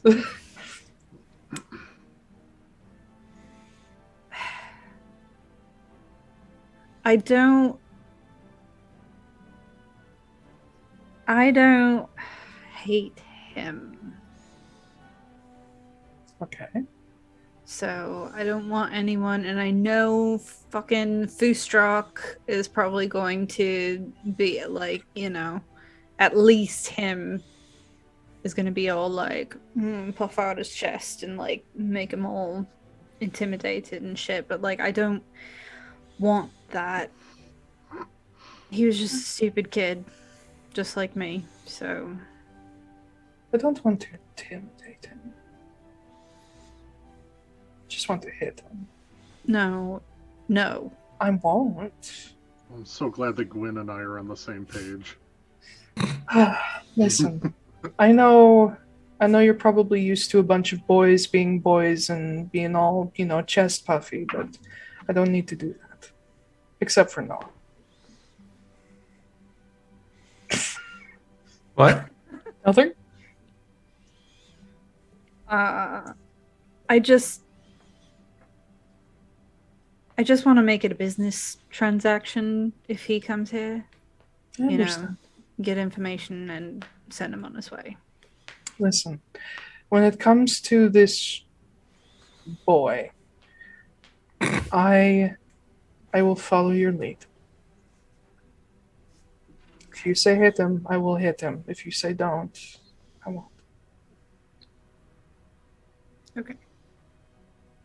Don't. Okay. I'll just stab him instead, and she starts walking away. No. Come on. Yeah. All right. Who else? Yeah, so what are we doing? No, I know Foostrak has the thing. Straight. Yeah. I just thought that you were going to call on people. So I've just been You guys sitting could go there. in whatever order you want. Yeah. Go ahead, Foostrak. Yeah, go ahead. I'm very curious as to what this is. Mhm. Yeah, you're just Boy. going to take a hot minute too, I imagine. Yeah, well. So Foostrak is sitting on the edge of his bed. I'm assuming alone. I assume Jasper and Vesper are probably still going over his journal and just chit-chat. Well, Jasper has taken the buddy system thing pretty seriously, but if you wanted to be alone, he's like not in there with you. Okay. He'll be like doing his little alligator thing in the pool again. Now that it's Honestly, clean. I don't think that Foostrak knows whether or not he wants to be alone for this. Okay. That would have been nice to know an hour ago. Mm-hmm. Well,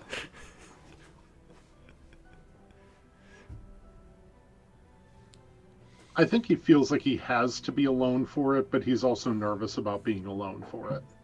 Just Jasper because is it is right kind outside. of a private thing. Yeah. It's right outside if you want him. I think Owen? he's gonna bite the bullet and go alone for it. Okay.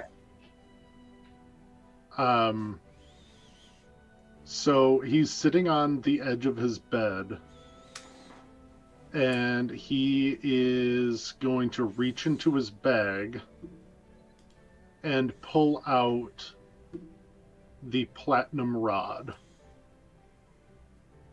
the Conduit of Glass. Mm-hmm. God, I love that name still. I know. And you and I are going to have to talk a little bit about how this entirely works, because I know that you said it's like commune, but it is not commune. Commune is the nearest comparison the person who wrote the letter could make. Yeah. Which commune gets you basically 3 yes or no answers, or 3 yes or no questions. That is how the spell commune works. So I don't know, does this get me more or less, or does it just get me different than yes or no answers? You have no idea. Yeah, I'm going to learn today. So I guess he's just going to scooch back on the bed and sit like cross-legged. Mm-hmm. As cross-legged as he can with like the reverse knees and stuff.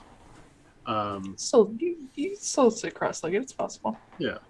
And he'll hold the rod in his hands, and just like he has a nauseous pit in his stomach. And he speaks in Thunar and says, "She asked nothing of those bound for the Glass Lakes." Okay. As you speak that aloud in Thunar, there's almost an echo on the last word. An echo that has not existed in this room before. And you hear something speak back. You hear, "When your soul is weary, come to gentle Volca and know peace." And your vision starts to fade into white. The sort of pit in your stomach almost turns to nausea as you feel like you're falling backward. And there's this almost like cold breeze that goes by that slowly turns pleasantly warm. And then, not hard, but your back lands against something cold and just stone. And as your vision starts to clear, you realize there's this sort of cloud of mist hanging over you that is slowly burning away in the sunlight.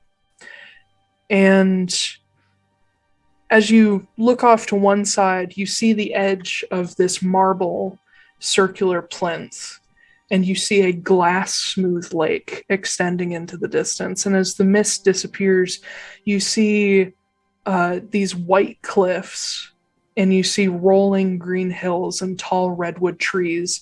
The mist sort of in between each tree, giving it this almost ghostly look, and then mountains far beyond that. And as you start to come to and sit up, you're on a very familiar, about 50-foot diameter marble circle in the center of a glass lake. And in the center is a little tea table with 2 cushions, but there is no tea set sitting out this time. And as you breathe in this perfectly clear, crisp air, you feel this rumble underneath you, and it draws your attention downward, where you can see, as you saw last time, the tips of these beacon towers just beneath the surface of the water, leading down to a hall that sits far below the surface. And the rumble goes away, and everything is quiet save for the distant sound of birds and the occasional sort of whistle of wind. But the glass, the lake remains glass smooth.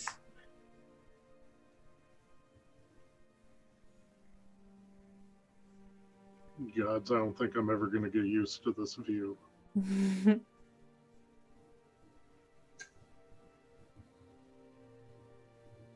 do you do? I assume I'm alone, just like before. You're alone. Yeah. God, I don't want to waste any opportunity just being like, hey, are you there?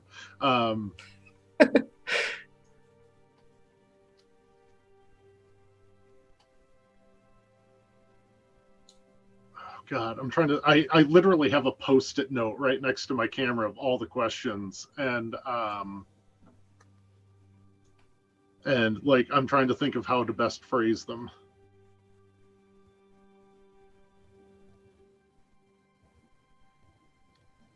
Where is the line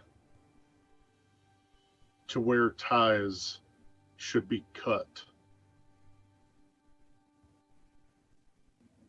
with people who treat you wrong?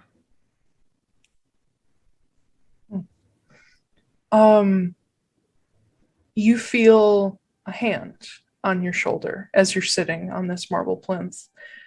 And unlike last time where you didn't see anybody, but you heard a voice, you see someone lean into your view, lean over your shoulder. You see a veil of blonde hair, almost white blonde hair, and this silk sleeve extending off this arm. The dress is pure white, but there are these little, almost imperceptible details embroidered into the fabric. Like curling vines, and you can occasionally make out the almost like figures that are etched into the fabric. And on this hand, this person's left hand, you see a ring around their ring finger, just a simple silver band, and their skin is completely smooth and very, very pale. And you see, leaning into your view is the face of, you think, a human, but she is too beautiful to be human. And for a moment you think, is this the woman I saw that Christmas called out to? But this person is different. There's nothing elven about her. In fact, her features are kind of square. Imagine, if you will, Liv Taiylor Arwen in Galadriel colors, essentially. And the only sort of mark you can see on her is there's a scar going down her chin, a very deep scar. Her eyes are this beautiful sort of sky blue, and she has a silver circlet on her brow as she looks down at you and smiles. It says, "That's a rather heavy question. Are you thinking of cutting ties with someone near and dear to you?" Several. Well, before we get into such heavy subjects, would you like to come inside? I would very much. Yeah. And she loops an arm under yours, and despite the fact that she is a fair bit shorter than you, she lifts you to your feet. And as you get a full look at her, she's in this almost medieval style dress with like a square cut neckline and a belt around her waist, and these long silk sleeves that just sort of drift around her. And you do see that around her neck there is a pendant that has a hammer hanging upside down, a symbol of Zachary with a red circle in the center of it. And as she picks you up, you feel that rumble go through the ground again as the beacon towers start rising up out of the water, finally ruining the glass surface of the lake. And you see several of them come up, all connected to each other by these stone arches that ring around a crescent-shaped hall made of white wood. And as the water drains away, you can see that this is meant to be sort of stylized after a mead hall, like what you'd expect to see in Ursvalar with Zerai.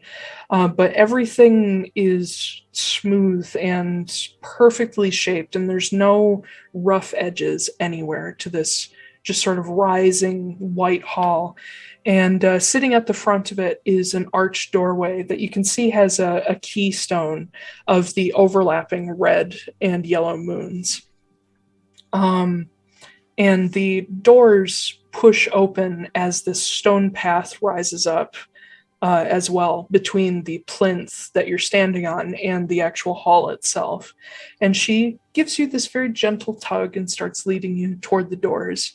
That as you approach it, it almost seems to be getting bigger and bigger and bigger, to the point where the doors probably stand a good 20 feet tall. And as she steps toward them, they open wider for the two of you. And you can see inside this hall, there is a central long table that just has multiple legs supporting it across this wide expanse. And there are benches and chairs sitting at this table. And there are people here, but most of them are either keeping to themselves or asleep. You see a few sitting, they're ethereal, almost see-through. You see a few sitting together, sharing drinks and food together. You see a few that are just got their arms underneath their heads, or just asleep at the table.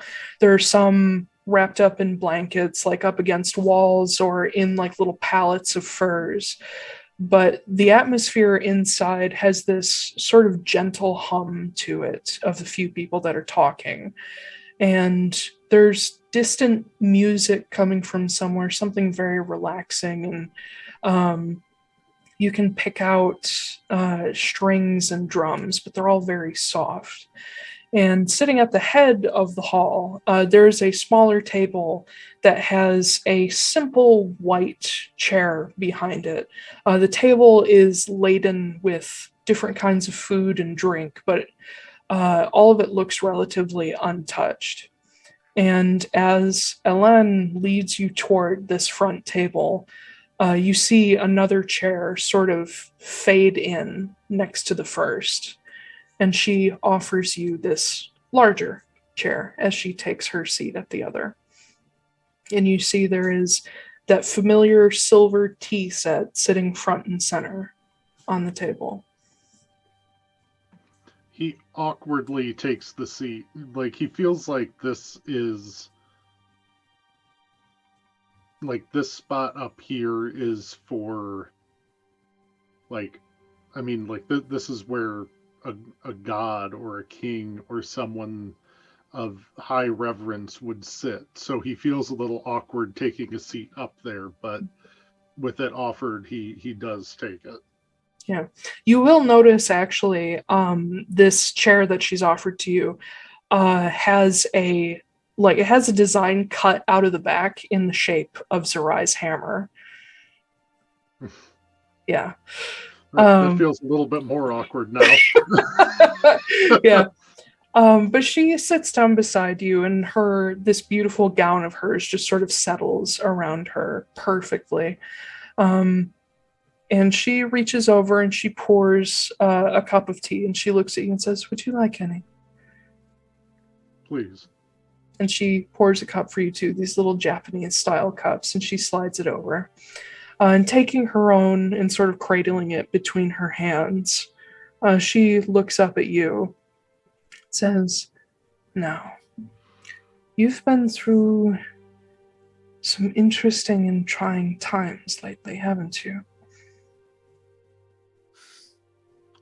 Yeah, you could say that.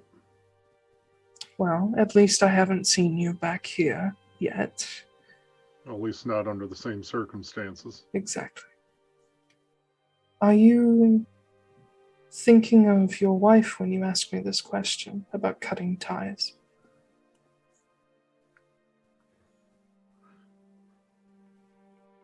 She's one of them.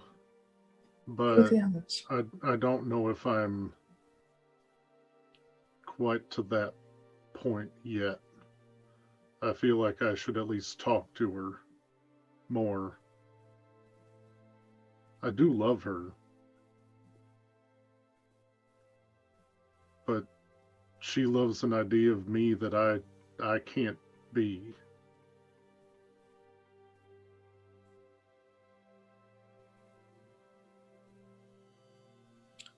It's difficult to separate the people we love from what we wish to be sometimes. It feels almost as if they're roadblocks. And while I do not know everything about your life, none of us are omnipotent after all, I can say that if you do not feel you can be your authentic self in her presence, then I think that does warrant quite the conversation and potentially the cutting of ties. But you would have to see whether or not she understands what it means to you.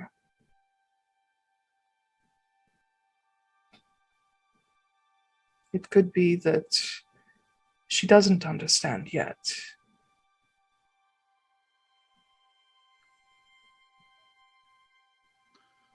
Well, and then there's everyone else.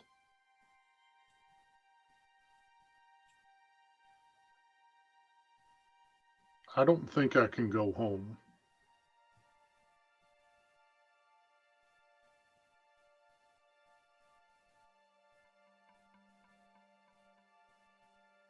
I've made a family out here. I basically, have a son out here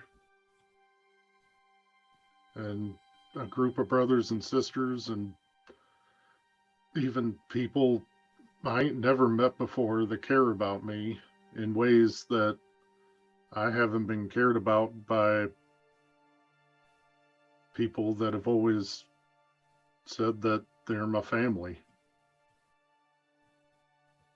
Well, then They don't even want my help. They Well, don't even want my... Oh, sorry. Okay, I wasn't sure when you were done.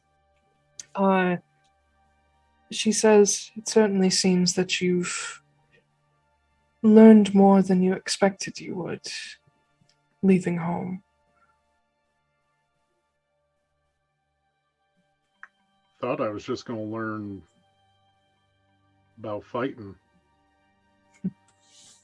But the more time I spend away, the more it solidifies that my ideals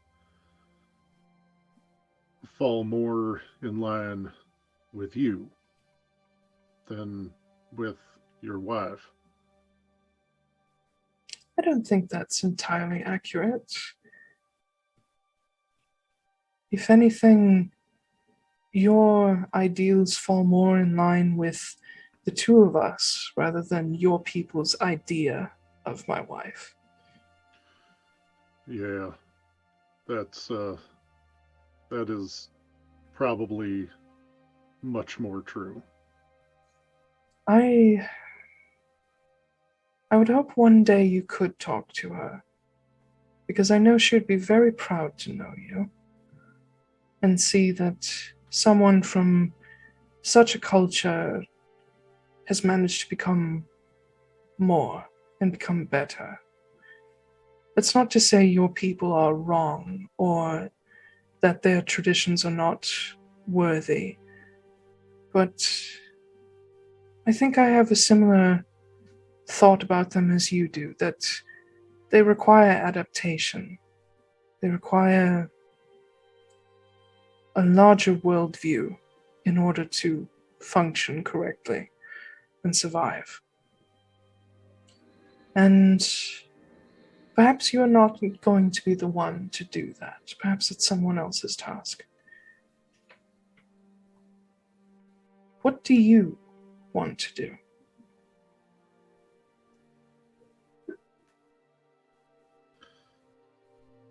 Honestly, I feel guilty for even contemplating just leaving all that behind.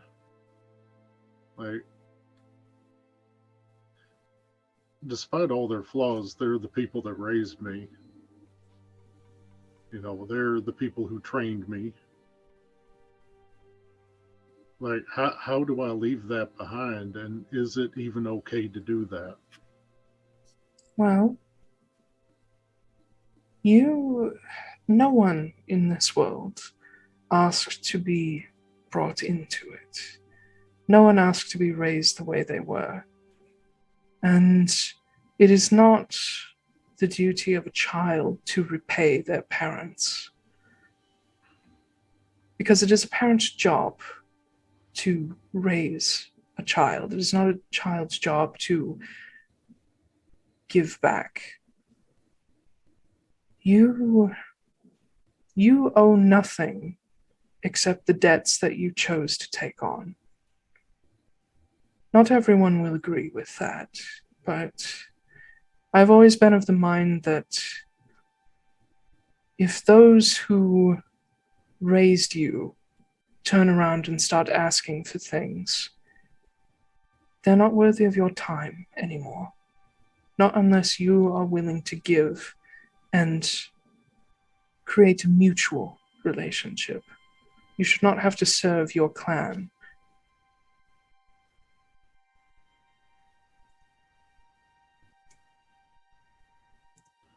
It's gonna piss Dad's off something awful. Sorry, I'm swearing in front of you again. You know who I'm married to, don't you? I'm quite familiar. Then you should know that there is absolutely no issue.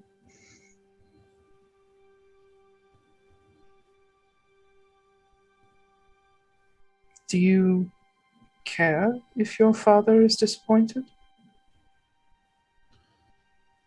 I used to.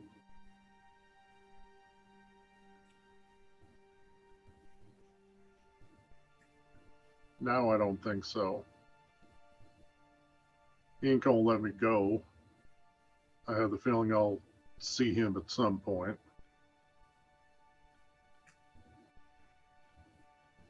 But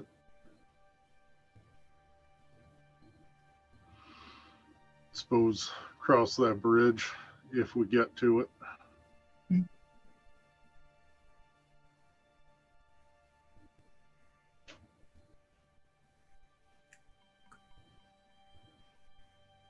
I think I'd feel the most guilty about Wave then. I can understand that. And honestly, I'm probably a little more scared of her than Dad. As you should be, I think. It is difficult to walk away from someone you chose.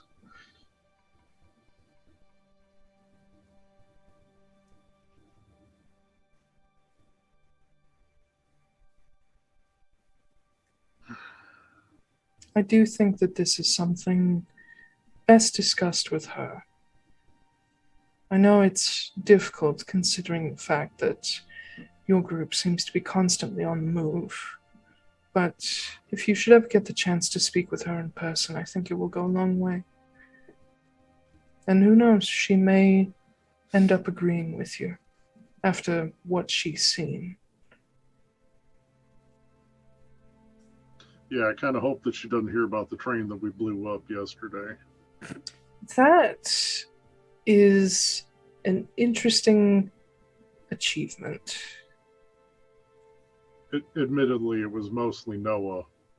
And by mostly, I mean like 95% Noah. But that was some of the most fun that I've had in all of my years. Don't make it a habit. I mean, try my best, but I suppose I can't make too many promises.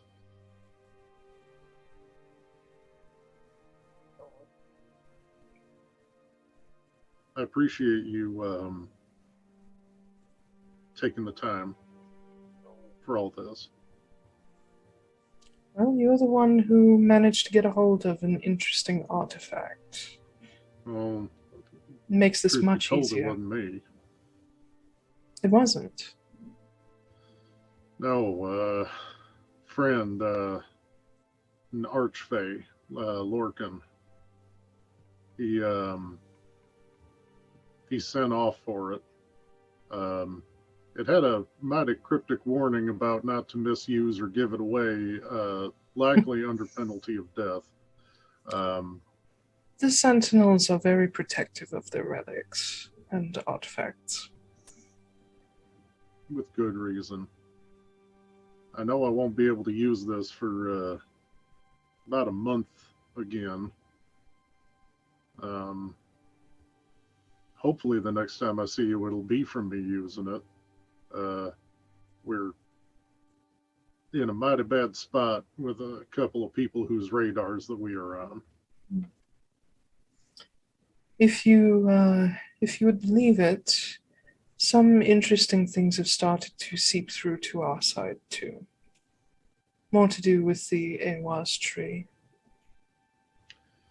Yeah, that's another problem that we're working to try and resolve.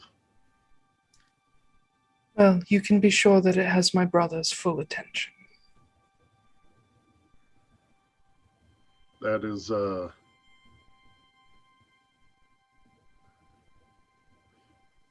he aware of a man named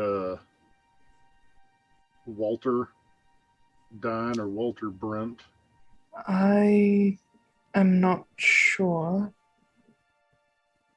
I'm not involved with that side of things. We all have our hands full with other things, but Ursan, through Firen, is paying close attention. Okay. Yeah, we ran into Fearin last night. I'm aware. Yeah. Between Sav and the Awaz tree and Tristan Kepler, we are up to our eyeballs in like picture book supervillains. I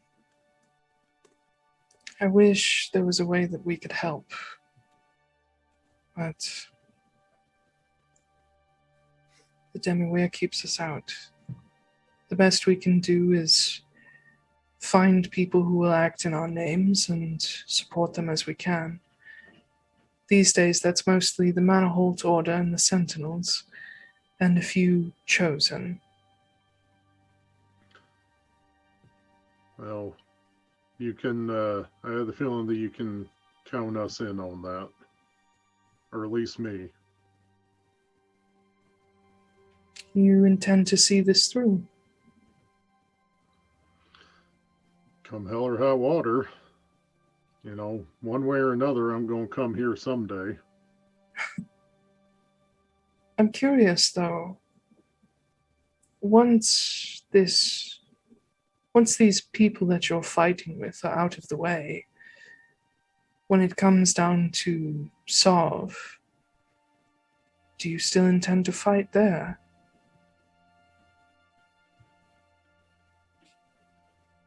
I ain't got much of a choice. I'm just curious how far you're willing to go.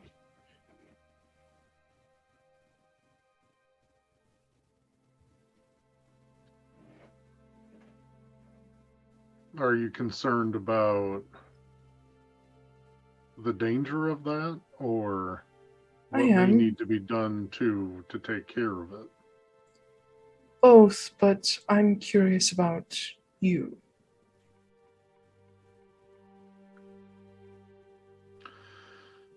The only thing that I can do is the thing that I've always wanted to do my entire life, and I've been doing since I left home. I can stand and I can be true, and that's it.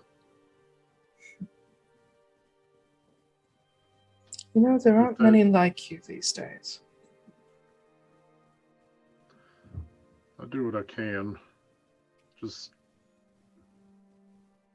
someone's got to do it, and if that means standing in front of Sav, giving him the bird as he slowly melts me, then that's probably going to be what it takes, but I'll make sure to give him a few good licks if I need to.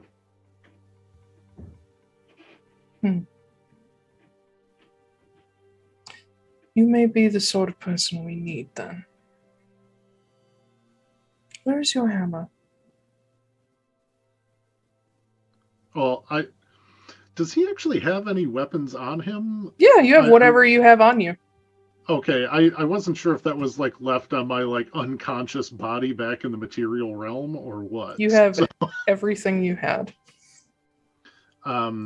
He unhooks the maul and very gently places it on the table and realizes that he has not drank any of his tea and will pick up the cup and take a sip. It is the perfect temperature. Despite sitting for so long. Yep. The magics of this realm never cease. This is what you get when you go to paradise. But as you set the hammer down, she reaches out toward it. She says, "May I?" Of course. And this little petite woman takes a hold of your hammer and lifts it up without a sign of strain. And she looks at the poem etched across the handle in between the leather wraps. And she smiles. She says, "I always liked this poem.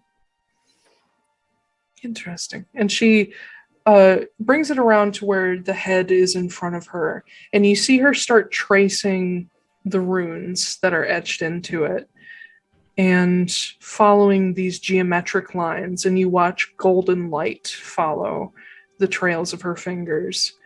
And this steel heavy hammer, which is mostly gray, begins, parts of it in the runes start to get a golden sheen to them.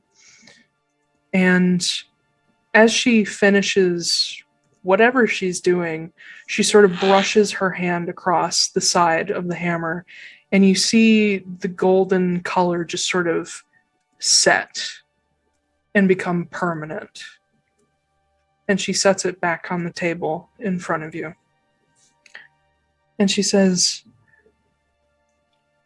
"I don't know who will be the ones to solve these problems, or who will be the world's next great heroes, or any of that. None of us know.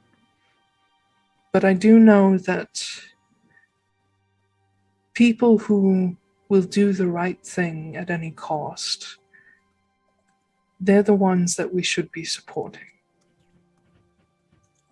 And so I would ask you if you would be an extension of myself."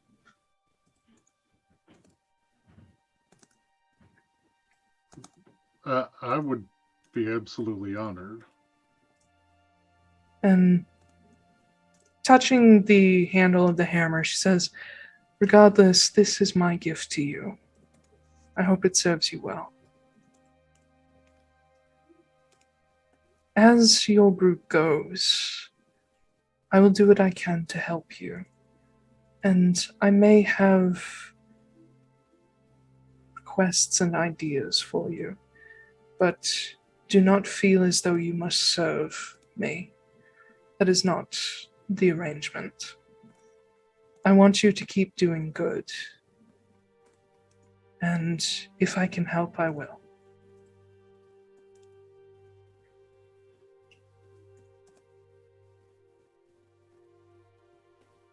This is not what I expected when I spoke the words. Well, I do most times ask nothing, except that you be the best version of yourself that you can. That is what we need. That is what your friends, your family needs.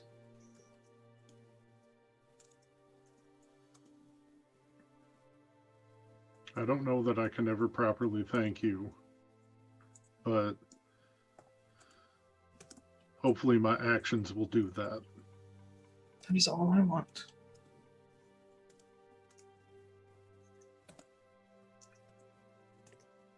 You're as wonderful as ever. And if it wouldn't be too much, give your best, or give my best to your wife.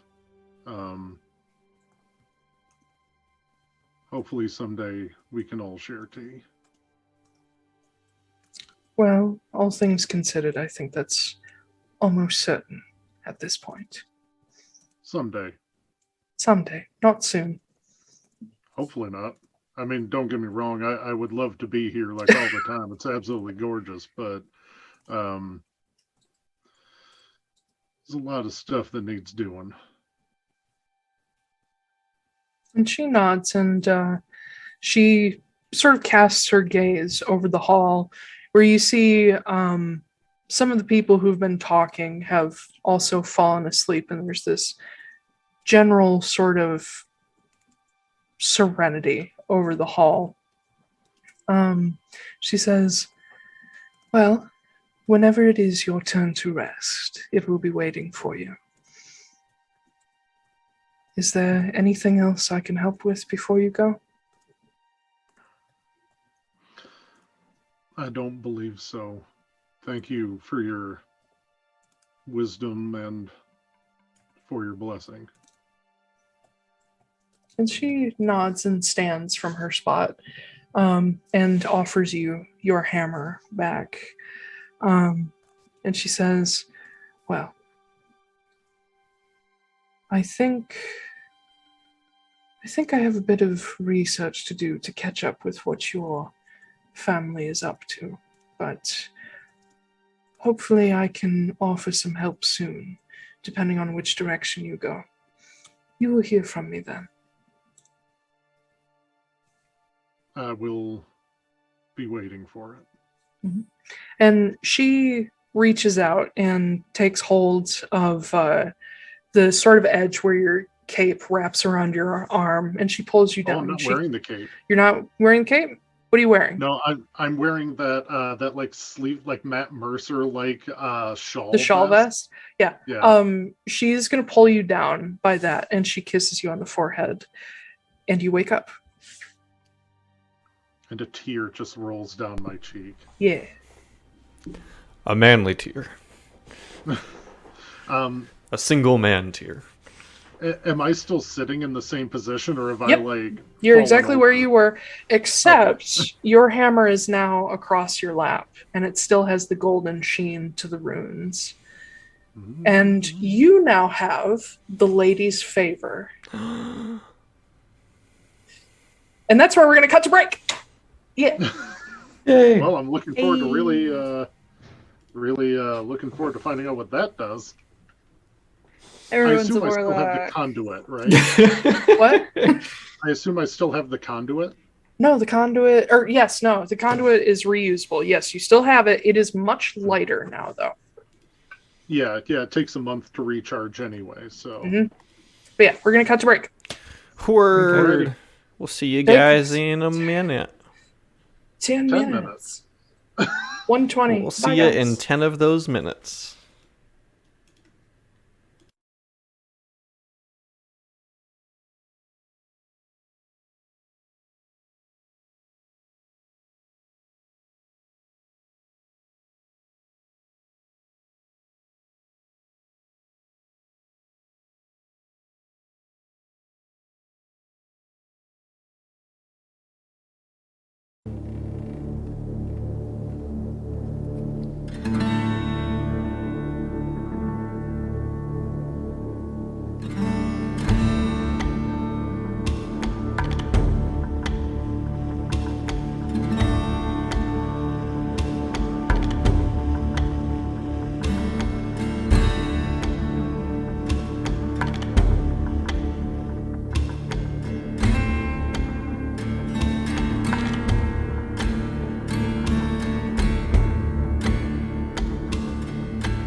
And we're back. Hello. Sex pandas. Welcome back to the Atlaran. Yeah, Adventure sex Company. pandas. What? I just read the message of what you sent me for the lady's favor. Yeah, keep that to yourself. I will for now. All right. So, while Foostrak is reeling and starting to understand what he has just been given, who else is doing some shit? I think it's me and Christmas, isn't it? Yeah,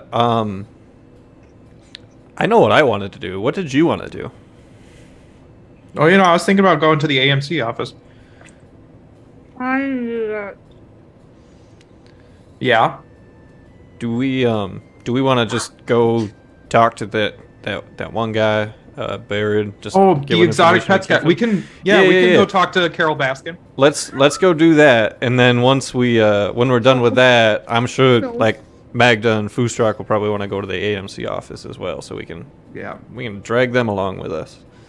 Let's go talk to Tiger King. Let's go talk to the Tiger King. Please tell me he looks exactly like Joe Exotic. That's his name. I couldn't remember. Yeah. I never watched the show. Yeah, that's totally his real name.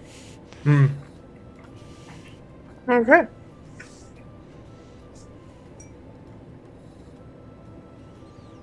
So, Christmas and Noah, you head into town to find the warden's office where you've heard my way Barrett- downtown. Making my where way. you've heard, good Lord, shut up, where you've heard Barrett hangs around. And the wardens have a pretty good presence in Port Sauris, so they have a pretty fair-sized office.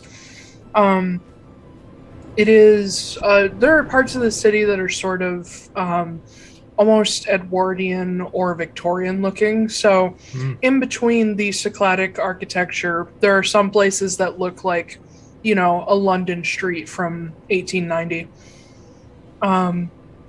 And as you come to this office, it's on the corner of a street, and it is a fairly thin building, but it's 4 stories tall, that has the White Wardens Guild painted across the top over the door, and these big glass, of course they're glass, big windows up front that look into what appears to be a fairly busy front office, where you can see it's almost set up like a bank would have been, where there's like a line of Tellers. Yeah, but what's the thing that they stand at? There's a word for it. A teller box. Anyway, there's a counter with several people standing at it that are separated by dividers, and they're sort of taking people as they come. You can see that there's quite a number of wardens here. Port Sauris' colors for their wardens, even though it is the White Wardens Guild, every continent and sometimes different cities have different colors. Here, they are blue and white. Is this where Joe Exotic is? This is where you were told to look or ask around for Barrett. Oh, okay. But yeah. Okay. I go up to the place that it looks like you should go up to. Where's the help desk? That's what I'm looking for. That's what these people are. Okay, gotcha. You have to call in for that. Yeah. You step up, and you only have to wait. You only have to wait for like one other person before you get to one of these sort of like teller-looking secretaries. But you step up to a sort of lighter-skinned drow woman with long silver hair, looking over these half-moon glasses down at a bunch of papers she's got. And she looks up between the two of you, and she says, "Yes, can I help you?" Yes, there's a specific warden that we are looking for. We have their name, and we just wanted to ask them some questions about their business. Is Barrett in or nearby? Do you have a last name? Are there a lot of Barretts here? Well, we sort by last name, so it's usually... I can look by first name. It'll just take a bit longer. If you just hit Control F and type it in, that'll bring it right up. I do... Those haven't been invented yet. We just real quick look through my note. I know it's in the notes. I didn't write it down. I know it's in the notes. It's not in the notes. You only got buried. Okay. No, I'm sorry. I don't have a last name. I know they're a drow and that they do some wild game capturing. I think I know who you're talking about. One moment. They own a cockatrice, if that helps. No. I'm fairly certain I know who you're talking about. And she steps away and goes through a door behind her desk. And you hear it kind of drowned out by the din of the rest of this place. You can hear her talking to somebody back there, and you hear some shuffling around before eventually she walks out with a file in her hand. And she sets it down on her desk and flips it open. She says, Mr. Barrett... oh shit, what was his last name? I had it written down, you guys didn't. Galapagos.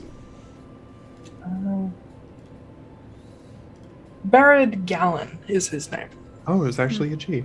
Mm-hmm. She pulls out a paper. She says, I'm terribly sorry, but it appears Mr. Gallon has passed away. Oh, fuck. I'm sorry. What? And also when? Very recently. Yeah, one moment. And she steps around out of this back area, and she comes to show you this file. Nothing seems to be what's the word for when something's supposed to be confidential? Nothing's confidential. So she shows you that there's a report that Barrett Gallon was found dead in his home 2 days ago. We just went to the shop yesterday. Mm-hmm. And they didn't know that yet. That's very strange. Do they know what happened?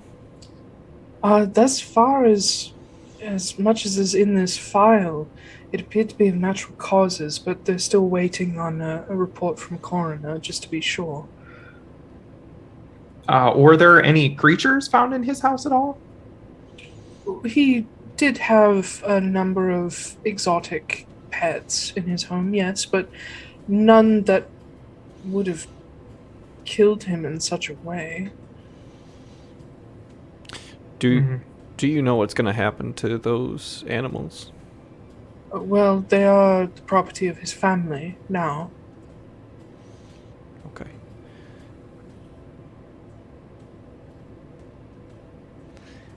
Well, ain't that just a thing? Okay. Well, I guess we could try something else. Are you able to tell us where he lived? I cannot. That is family information only. Gotcha. If we, we're not as much interested in the man himself as we are the, what he did. You wouldn't happen to know anyone else, the same profession, or anyone that he worked with that you could point us in the direction of?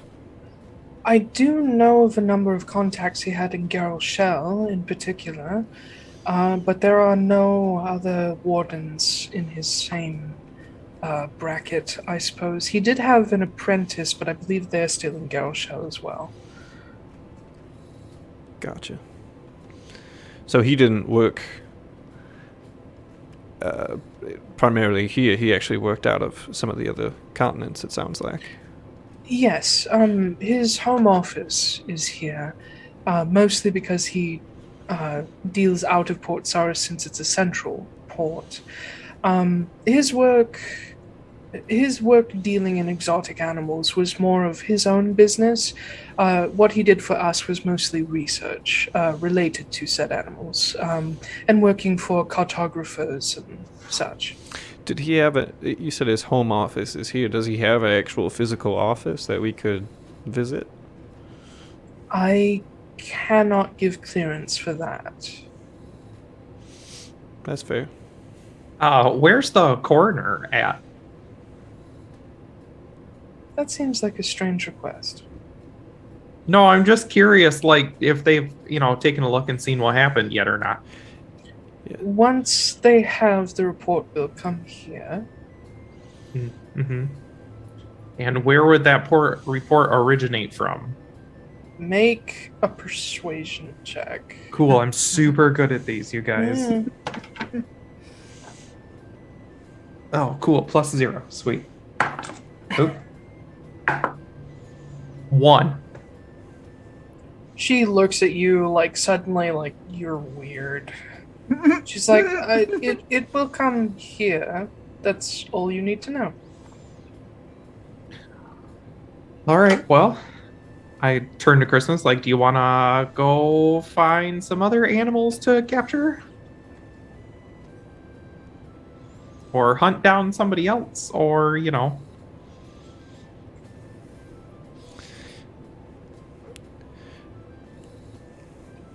I think we should. I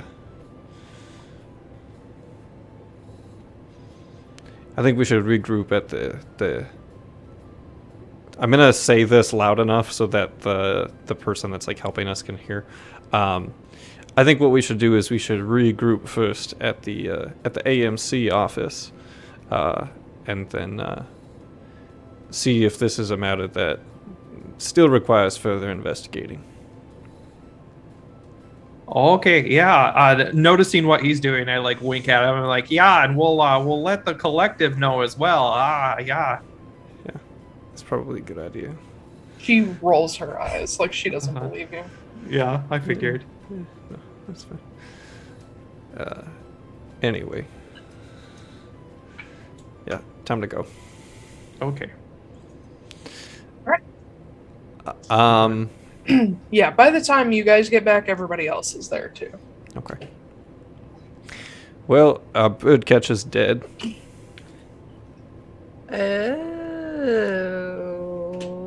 That's concerning. Apparently died of natural causes 2 days ago, which is... I mean, I don't think it's related to anything that we're doing. I know I gave the people at the shop my name, but at the same time, like, we weren't hardly even here when they were found dead, so it's not... I don't think it's... Well, Magda, you're the one that needs the medicine, so... Well, listen. I literally... I probably wouldn't have gotten a lot out of that anyway, so... Okay. That's fair. I mostly just wanted to learn how to do the bird call, because I thought it'd be cool, but it's fine. Yeah. Can you just go... Well, I had the whistle so that I could do it more easily, so that it wasn't just like... Because I don't do bird calls, really, but anyway. I think there was talk of going to the AMC office, and Foostrak, how are you doing, buddy? I am doing pretty good. Does Foostrak seem like he's doing pretty good? Yeah, that doesn't seem... Make an inside check. I just believe him. Again. Just like, okay. 15. 14, I think. Foostrak's doing pretty good. Actually, you notice something a little different about him, too. Did you lose some weight? Oh my god. Funny you should say that. In a way, yes. Emotional no weight. longer has his maul. Oh. Oh, it's got a fucking pocket dimension. That's awesome. Where's your big hammer? I assume Jasper is with Foostrak. Mm-hmm. And I assume that Foostrak has all the knowledge that I have at this point. Yeah. Yeah, Foostrak 100% shared all of that with Jasper. And and was just like, we're not telling anyone. So you guys see Jasper's vibrating with excitement. Jasper, you want to share something? Nope. Big smile. All right. Well, anyway, I should have known you were going to go off by yourself and do something and show up and not want to tell us what it was. But you know what? That's fine. That's just kind of... He wasn't by himself. I was 10 feet away. And are you going to tell us what happened? No. Then it doesn't change anything. All right. If it helps. It doesn't. I was in my room the entire time. Mm-hmm. Oh. It's okay. Christmas just has mad FOMO, so we're gonna. Don't worry about it. Yeah, I'm gonna sidle up to Jasper and be like, "Are you two dating now?" It would be like dating my brother. Okay, well, whatever works for you. No judgment. No. Okay. How would that even work? I'm 3 feet tall. Hey, don't make fun of size discrepancies. Yes, Yeah. but me compared to Foostrak is even smaller than you compared to Gwen. And Love. which Gwen's just standing there with her arms crossed. She's like, we make it work. also, I've been on Twitter. I know how this works. by the way, Magda, you ain't getting off here easy either. Well, Because That's you the also Ways than one. you also that's kind of debatable, Chris. snuck away to do something. So you're Yeah, good. You're Gwen good was too. with me.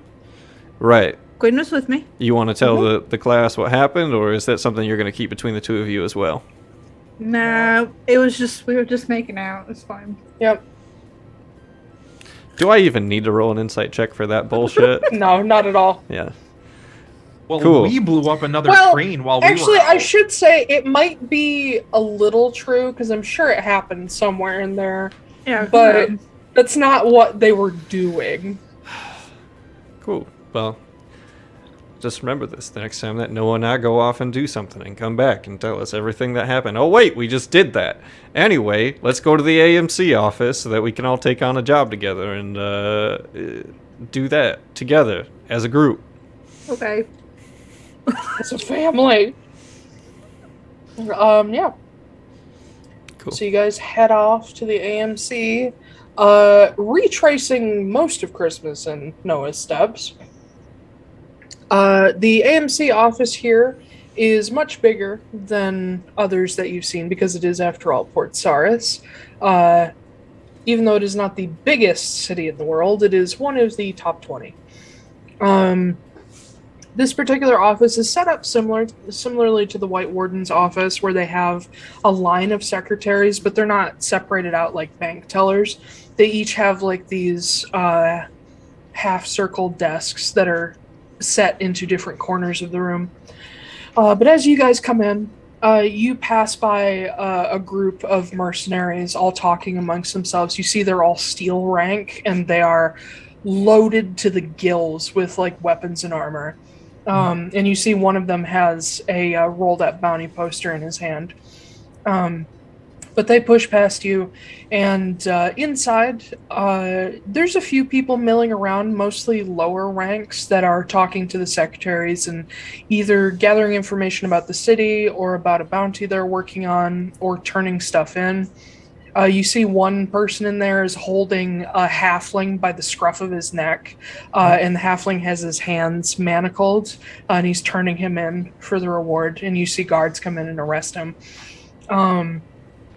But as you step in, you do see on the sort of public board, there are 3 bounties up. Ooh. What are they? What are this? Show them. This or this. This or this. This or this. So first of all, there You're is... gonna show them to us? Yeah. Oh, you made stuff. Yeah, I fucking did. What do you think I am? You? First of all, there is a bounty for someone named Avrian DeBeau. Ooh. She sounds terrible. It's a man. Oh, he sounds terrible. There is a wanted ad Avi, for they're looking bodyguards. for the lost member of Pentatonics. No. Oh my Nah. There's basically a wanted ad for bodyguards for rich people. Ah. And then there is the bounty you guys have already heard about for the missing items from the collective. Oh, okay. Yeah, I'm interested in that. Yeah, I'm gonna same. grab that off the board. You also do see a copy of the bounty for the Quarry Butcher, which is pretty much the same as the last time you saw it, except for now, the bounty includes the name Tristan Kepler. Mm-hmm. And confirms the name Volg for his dog. I'm going to point out the Debo bounty to Foostrak, specifically the parts about fighting rings. Just for the benefit of the stream, because you guys are reading these yourselves. Yeah. The first one is Wanted Dead or Alive, Avrian Avi Debo. Essentially, this is for a man wanted for many counts of assault and theft, and for the recent murder of his 15-year-old sister. He is a moon elf, around 27 years. He frequents fighting rings, and according to... oh, nope, it doesn't say that. Never mind. That's something that you would get from an officer if you talk to them. Yeah. What? Nope, continue. Sorry, tell me when you're done. The second one is Wanted Bodyguards for Event by House Kinnabel of Port Sauris. Master Galad Kinnabel, Patriarch of House Kinnabel and Chairman of the Jewelers Guild of Port Sauris, is asking for able bodyguards, clay rank and up, of the AMC for a one-night event on the New Year's Eve, which is in 4 days. Basically, there's no details, which for Magda, you would know that bounties with so few details means that if you go and apply for this contract, the officer is like hand selecting people. This isn't something that just anybody can take down and be like, I'm going to go do that. The third one, just to give a little more detail for the missing items, Wanted Return of Stolen Property, Thieves Remain Unknown.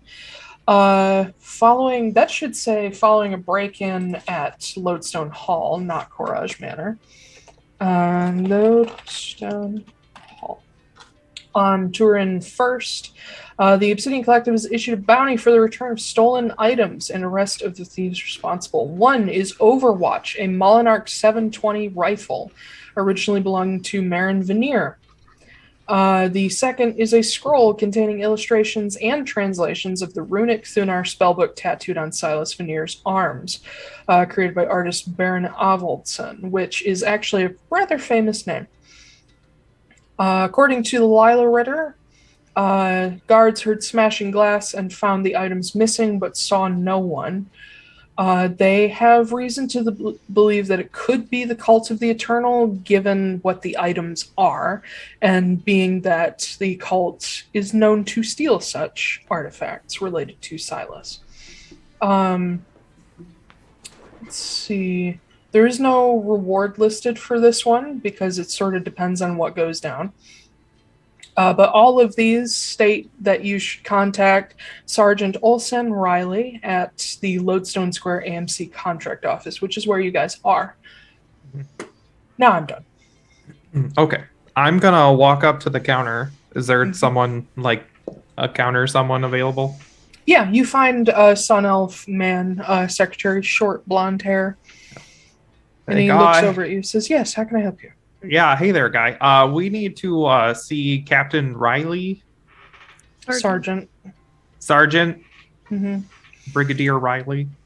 That's Brigadier's a way higher rank. General Riley. That's even higher. Oh, I know military stuff. But the First Admiral. Shut up. The Sun Elf nods and says, what contract are you looking at? The one for the Obsidian Collective, they sent us here to take a look. Oh, really? Yeah. Do you have proof of that? Kenna's a big bitch. And you see a load of people turn slowly to look at you, and the Sun Elf leans in. He says, "I wouldn't say such things about them around here."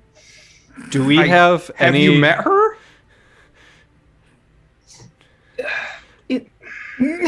It's One moment. And he turns and he goes into a back office. See, it worked. Do we have anything? Did anyone grab like a shampoo bottle or anything from Korra's Manor? 'Cause Hotel that soap. would probably because I left everything there, but like maybe like a matchstick box that has the logo I stole on a it. bathrobe. Yeah. I have this letter from Killadeer. Well, He's already gone. Foostrak, what the fuck, man? I got this letter this morning.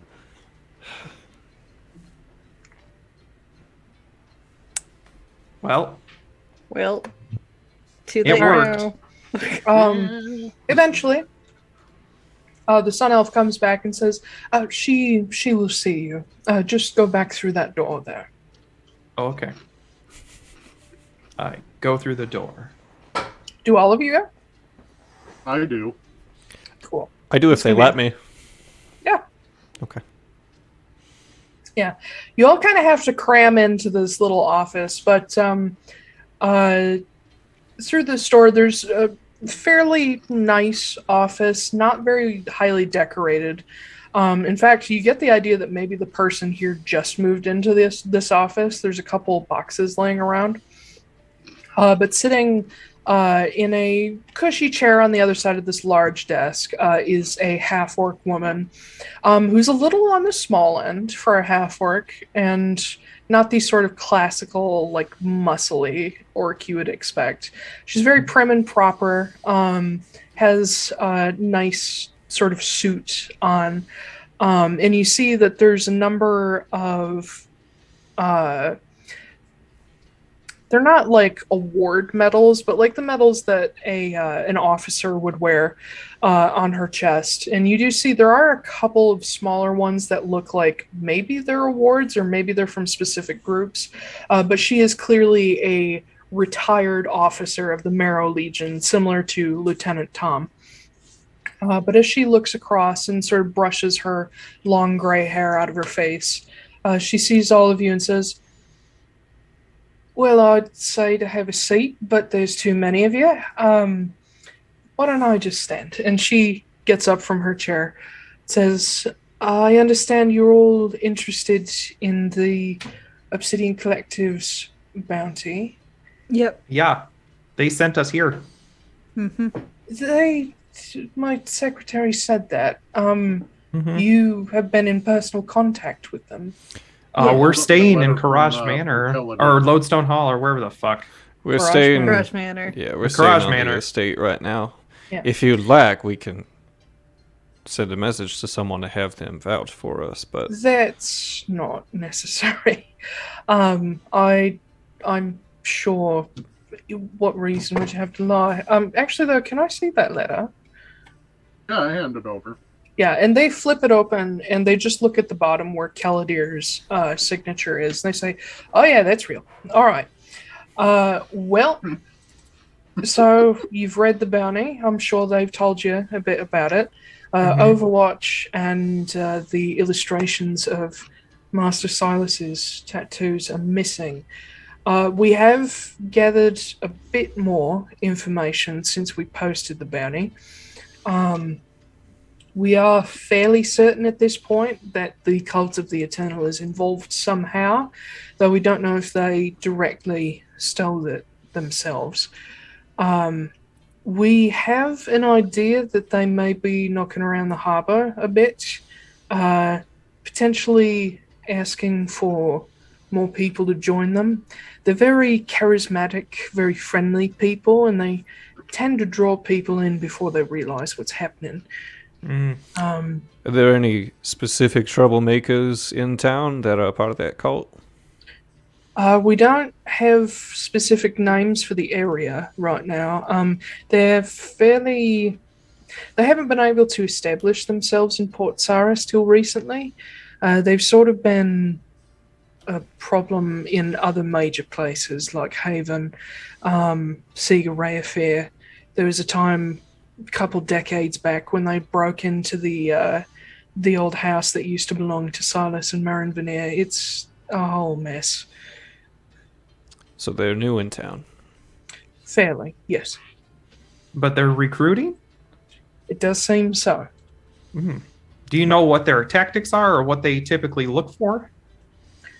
As far as we know, it's mostly sort of promises of community, and they use a lot of what Lady Kelladare stands for, sort of mercy and family and all this sort of thing. Make it sound really nice and welcoming, and then they take all your money and everything you own, and you work for them for the rest of your life in a commune somewhere. Typical cult stuff, basically. And this is... Whew, that's got some historical significance. Yeah. Anybody want some Kool-Aid? Yeah.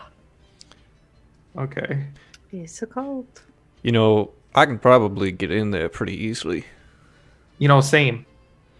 Well, What? no disrespect. Oh, okay. None at all. You Mhm. can change your face. You even carry a veneer sidearm. I'm sure you probably could talk your way in. History has shown that that's not your strong suit. Mm. But if you want to go in together, I mean, I'm not going to stop you. I mean, you know, I do have a lot of really nice stuff, and I'm kind of wealthy, so I feel like I'd be a good target for them. That's true. That's true. I can help you out, too. Oh, okay. We also literally do have an inn with Kelladare, and they may be very interested in that. Oh, that's true. That's true. Yep. Yeah. You have a letter from her, yeah? Foostrak? Yeah, we could just flash a signature and be like, hey, look. Yeah. We're friends. They might be suspicious, but, well, I don't technically work for the AMC, so we have that too. Yeah, that's true. I mean, neither do I, technically. I thought you had a badge. Aren't I you- do, but that doesn't mean I'm part of them. I didn't sign a membership form. Do they just deputize you, Yeah, basically? Oh, man, classic. their mistake. Classic AMC. All right. Well, why don't we go try and do that then? Do you have any more information, Sergeant Riley? I keep wanting to say O'Reilly, but I know it's not. Yeah. Well, that's the majority of what I've got. Is there any are there any specific questions you have? Or the best I can do is point you to the southern part of the harbor. Do they just have like town cries basically that are like, "Hey, come join us. We're over here." You'll find that they look for an inn with people, sort of walk up to people looking real sad at taverns, go up to people who look like they've been worked halfway to death. Some of them walk along the harbor handing out pamphlets, you know, again, classic cult stuff.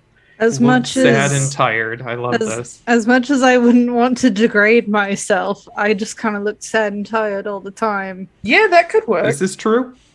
I could make it. I could make it worse for you. I mean, no Great. offense.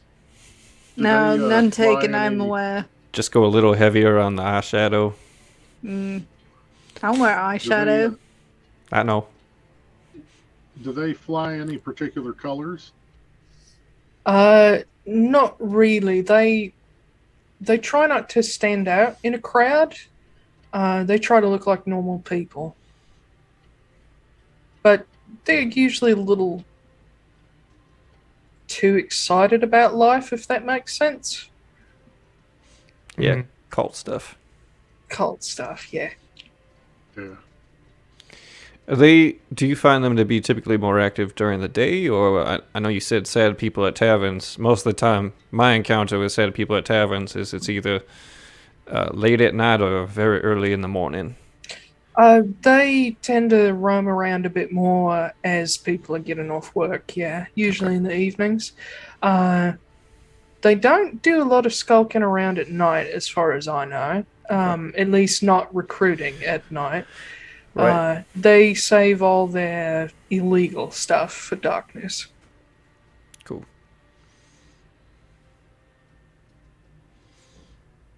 Anything else? I think so. I think we got it. Yeah. All right. Well, best of luck. There are a few other people out there looking into this as well. Just be careful. They're not violent people, but I don't know. Lately, they've been getting a lot more intense. Been hearing some strange things about plans for next Dane, which is never a good sign.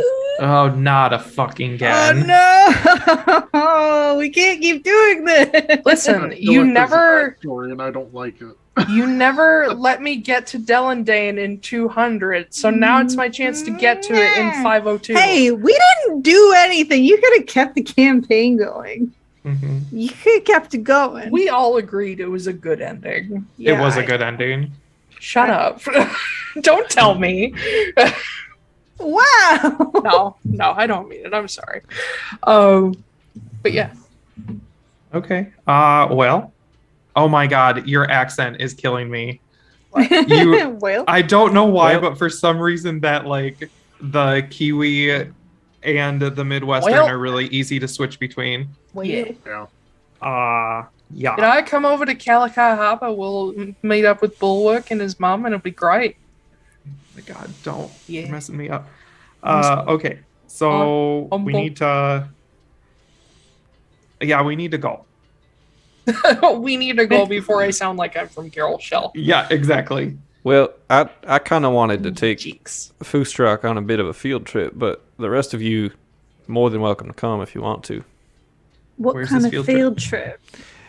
I wanted to go check out one of the ranches north of town.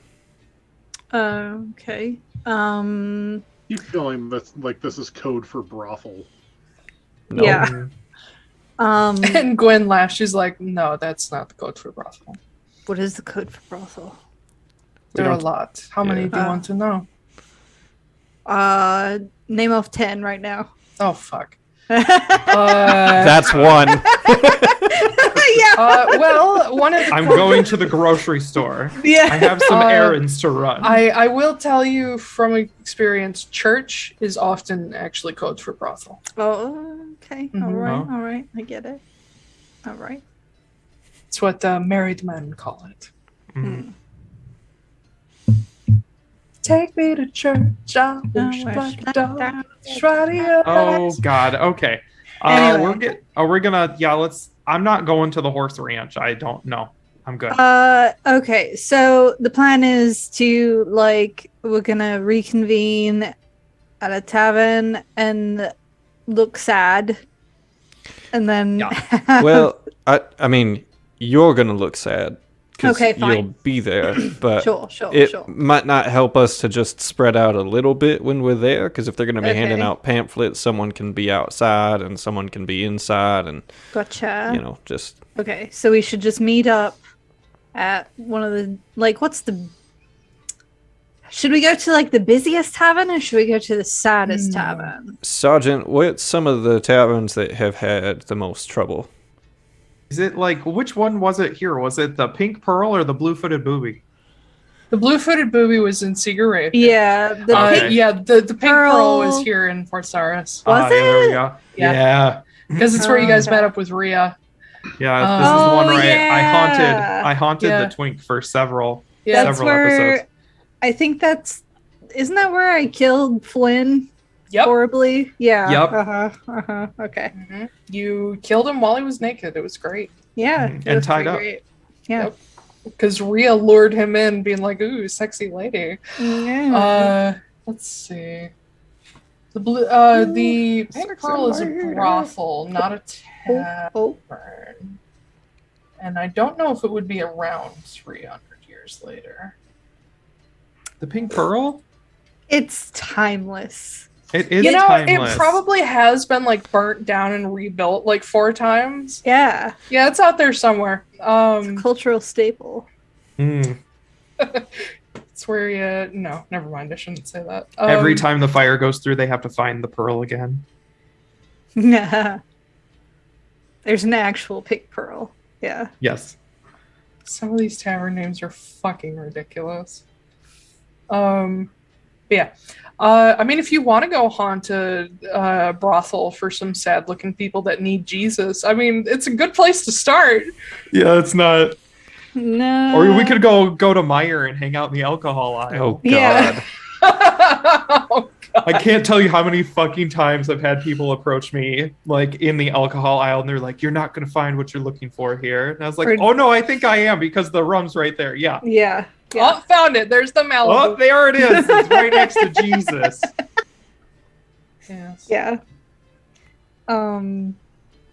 So yeah, did we get an answer?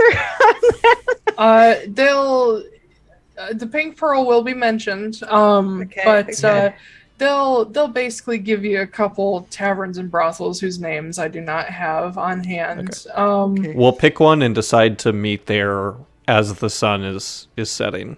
Yeah.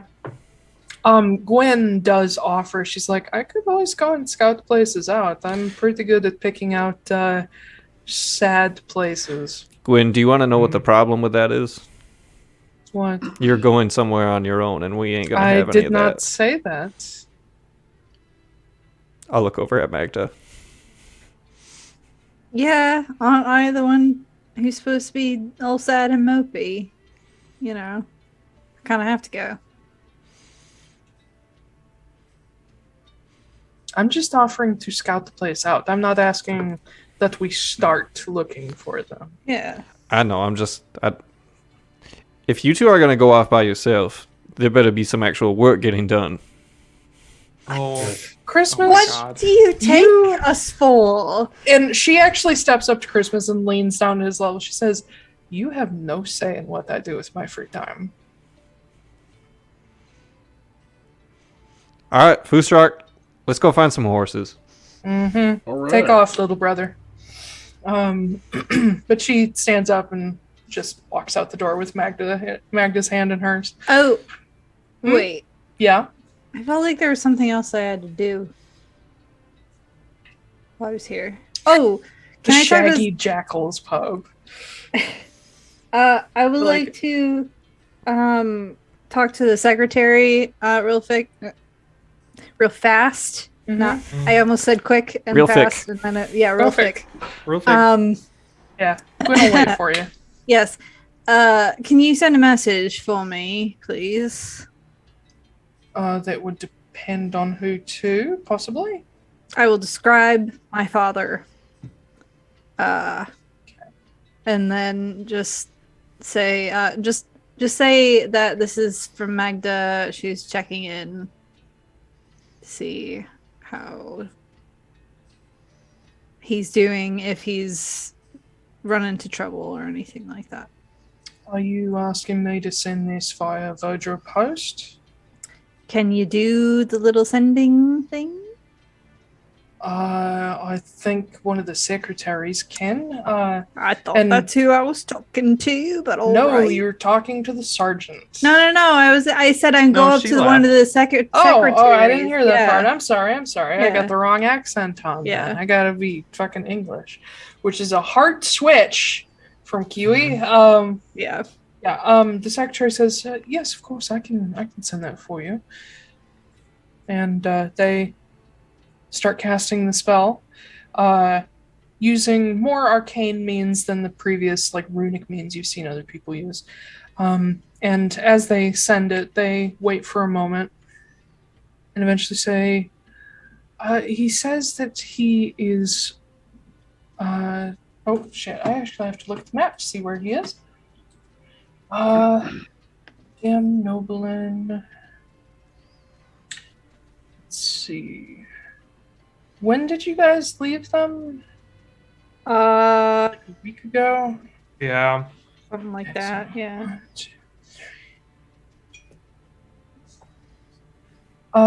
He says that they have just gotten off the train and are about to cross to Hjolmenir by ferry. Should arrive there within the next day or so. Okay. No issues thus far. Good to know. All right.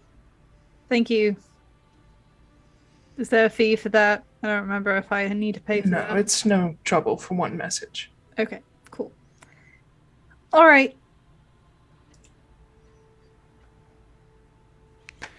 Noah, what are you going to be up to? I'm gonna go work on some stuff.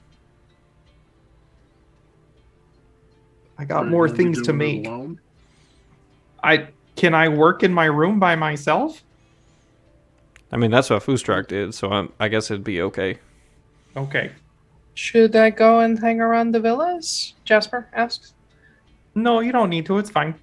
Well, I guess your dad is going to be close by, so it should be Yeah, okay. he's there, and the Obsidian Collective is also there. Well, yeah, but, you can never be too careful. Mm-hmm. Well, and do you want to go to this No. quote-unquote horse Nope. ranch, Nope. Jasper? I thought you were talking to me. No, it's just like, no, No, I do no. not. Yeah, we get it. You don't like horses. It's Yeah. it's fine. Yeah. He smell. did get kicked a lot in his defense. Yeah, how are your Yeah. ribs? No, they're fine, but the only good horse is dead one.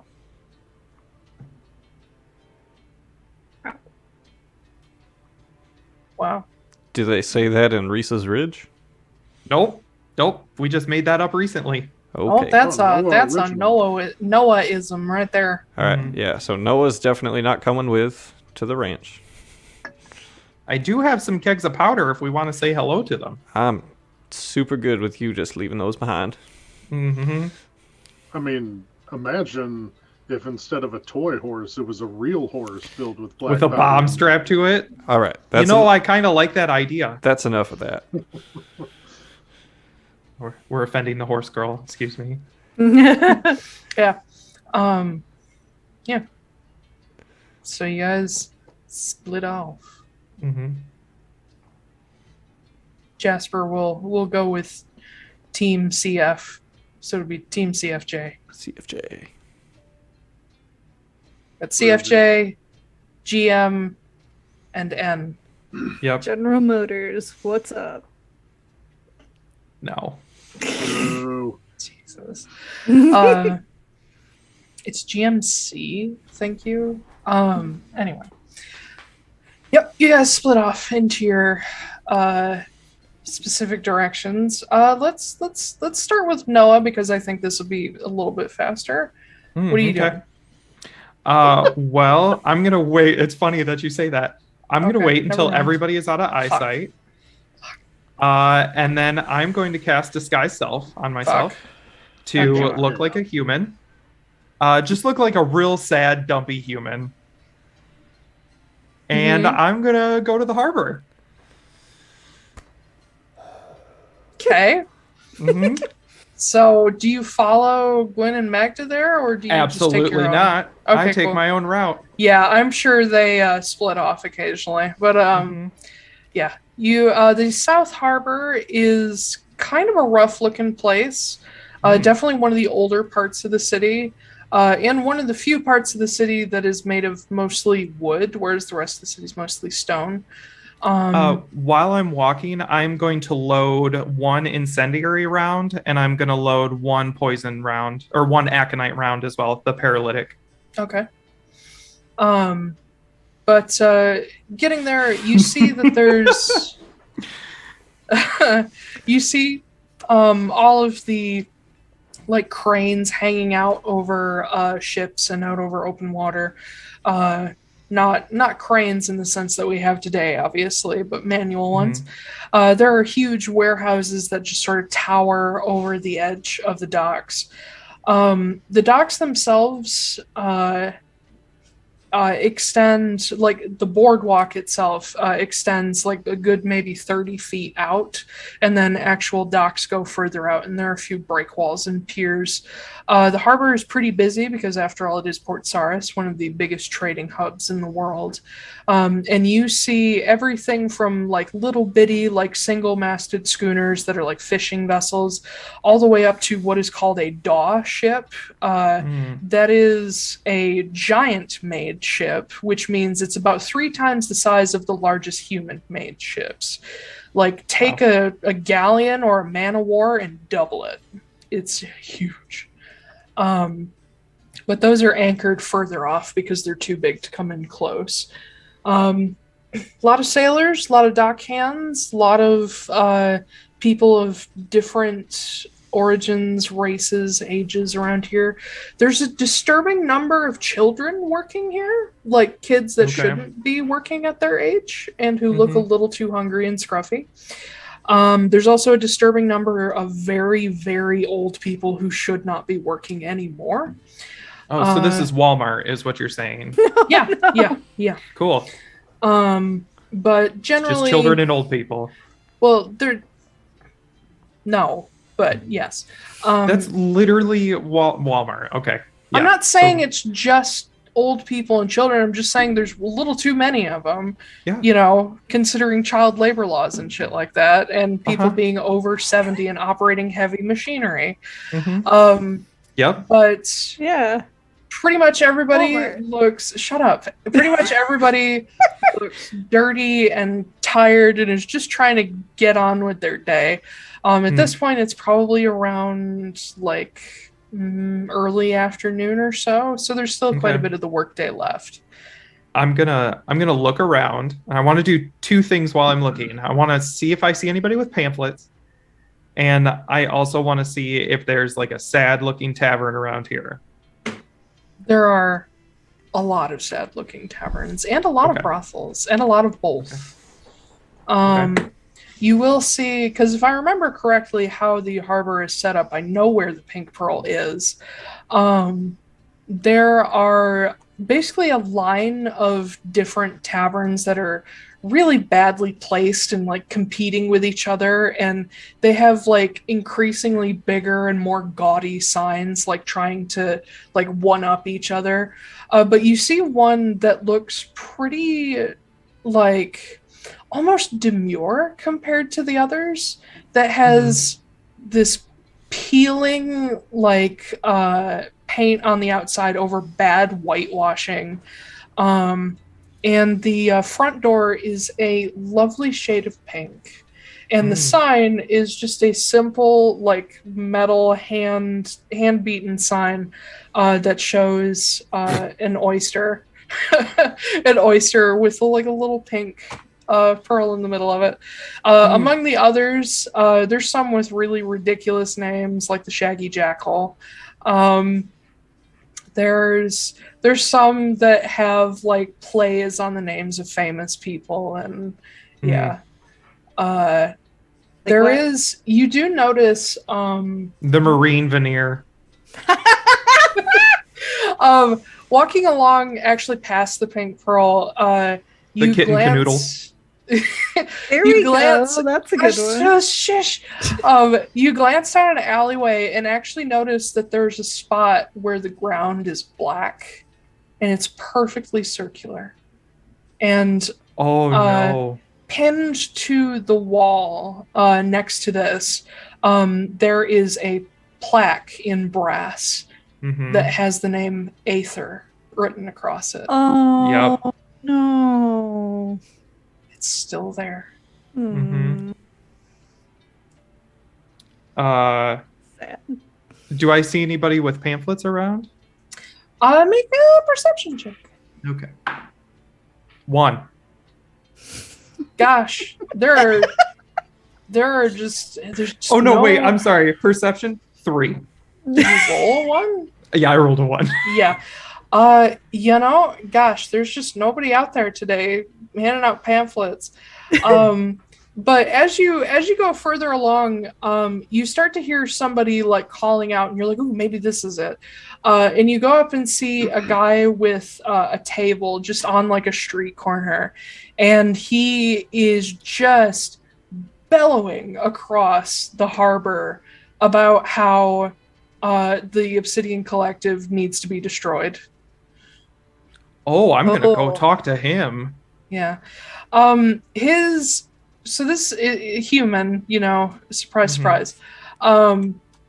Human with really fucked up, like badly cut black hair. He looks like he's fucking crazy. Yep. Dressed in rags. But he's just like pounding on this table. It looks like it's like 2 hits away from breaking, but he's yelling about how the collective steals like tax money and uses it to fund their private military, the Lila Ritter. And he yells about how unfair it is that 2 members have been in their position for 300 years, and how it's even more unfair that the Lycari get to stay forever.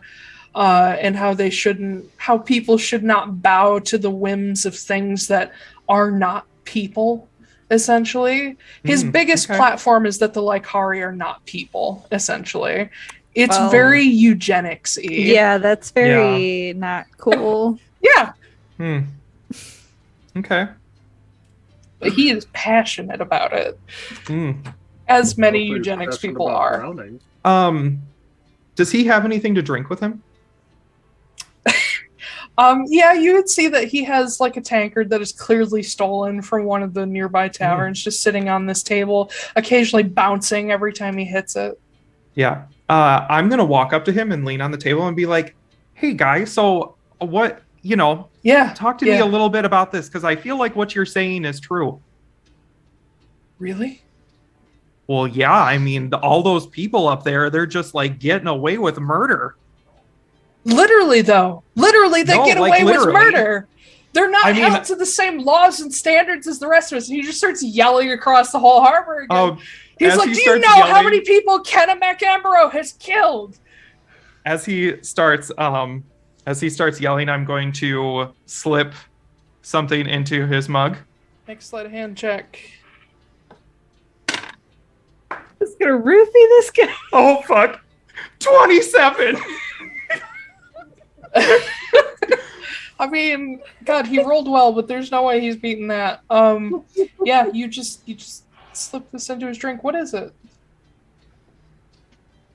Hang on, let me look at my inventory. What did I slip in there? Is it aconite? Is it panna? Is it belladonna? Oh, who knows, right? Or do you just slip something in and not look at it? No, I think it might have been like, God, that's a horrible way to kill somebody.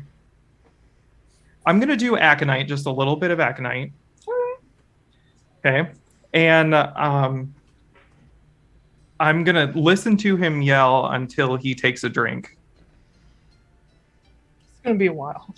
Oh, okay. Well, then I guess I can probably just, after he starts going, I'm just being like, oh, okay, yeah, no, that sure makes sense. Yeah. And then I'm going to go find a tavern. Yeah. Yeah, you do catch him taking a drink, but aconite takes a while to kick in. It does. But yeah, you know that he drank it, and he just keeps yelling. And as you're getting away from him, you do hear him like clear his throat a couple times and then keep going. Yeah, it's kicking in. What does that do again? Aconite? It's a paralytic. It will basically paralyze you, and it can stop your heart if I gave him enough. Yeah. And if you're unlucky, you can be paralyzed into choking on your own vomit. Yep. Great. Which is honestly the more likely way to go. Yeah. But yes. It's just a smidge. Just a Remember the psychopath mid-snap thing? Yeah. Yeah. It's still ongoing. What about it? No, the snap it happened. It happened. It's done. Yeah. I wrote a note to myself. I was like, if Christmas finds out about this, he will never trust Noah ever again. You do now? Yes. Yeah. But I'm sorry, what is Noah doing? I'm going to a tavern, and I'm aiming to be the big bad of the campaign, you guys. Like, this is what's happening. I'm game for that. Like, Sav would love you. Probably. Yeah. But yeah, you head off to tavern, and what do you do there? I'm gonna get a drink at the Shaggy Jackal. Yeah, and I'm gonna sit at a table. I'm gonna stare into my drink and pretend that I'm real sad, and just wait. Just out of curiosity, what did you get to drink? I don't know. Apple juice. I also keep my hands around my drink at all times so I can see it. Yeah. But I'm gonna go with just like ale or something I'm not gonna drink a lot of. Yeah. It's practically water. Yeah. But yeah, you just sit there looking real sad, real dejected, real life is not going the way you thought it would. Once in a while, I'll mutter to myself and I'll be like, "Oh, I sure wish I had something to believe in." Make a performance check. That's a 0. I'm gonna give myself guidance.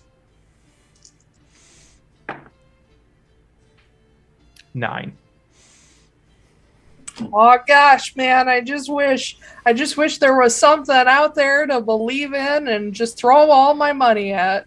Yep. Yeah, there's a couple Oh man, people... I wish I didn't have all this money that I could give to a worthy cause that would make me happy and give me a reason to the community. Community. There are a couple people that like look over at you like, what the fuck? And there are a couple shady figures that like lean over and are like, ooh, he has money. Give me a fucking reason. Burns down the bar and walks through I just blow that shit up like, bye. Yeah. But for the moment, no one responds to your pleas for spiritual guidance. But let's cut over to Magda and Gwen. Okay. What are y'all doing? We're going to... What? Did you go to the Pink Pearl? He's at the Shaggy Jackal. The Shaggy Jackal. Okay, so I guess we'll go to the Pink Pearl then. Nice. Yeah. They found it. Yeah. They found it the first time. We're lesbians. Of course we found it. That's true. That's true. You already knew They found where it back at the Chased Cat. Yeah. Honestly, it's not even that hard to find. No, it's really it's not. Even I know where they are. Just gotta put a little effort into it. Yeah.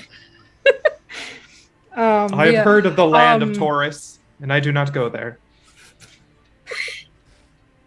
Yeah, you guys, as you're looking between these buildings, different taverns and brothels and such, you see Gwen walking along with kind of this look of a businesswoman on her face as she walks past each one.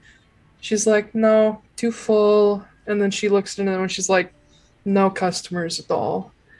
And she points out the Pink Pearl. She says, that's a ridiculous fucking name. But that place looks like it has a reputation. For haunted twinks. That might be our best bet then. All right. And she starts heading toward the door. Like I described before, it has badly whitewashed walls with a peeling coat of paint over top and a lovely pink door that looks like it's seen a few decades. A lot of traffic. A lot of traffic. A lot of traffic over several decades. So much traffic. So much traffic.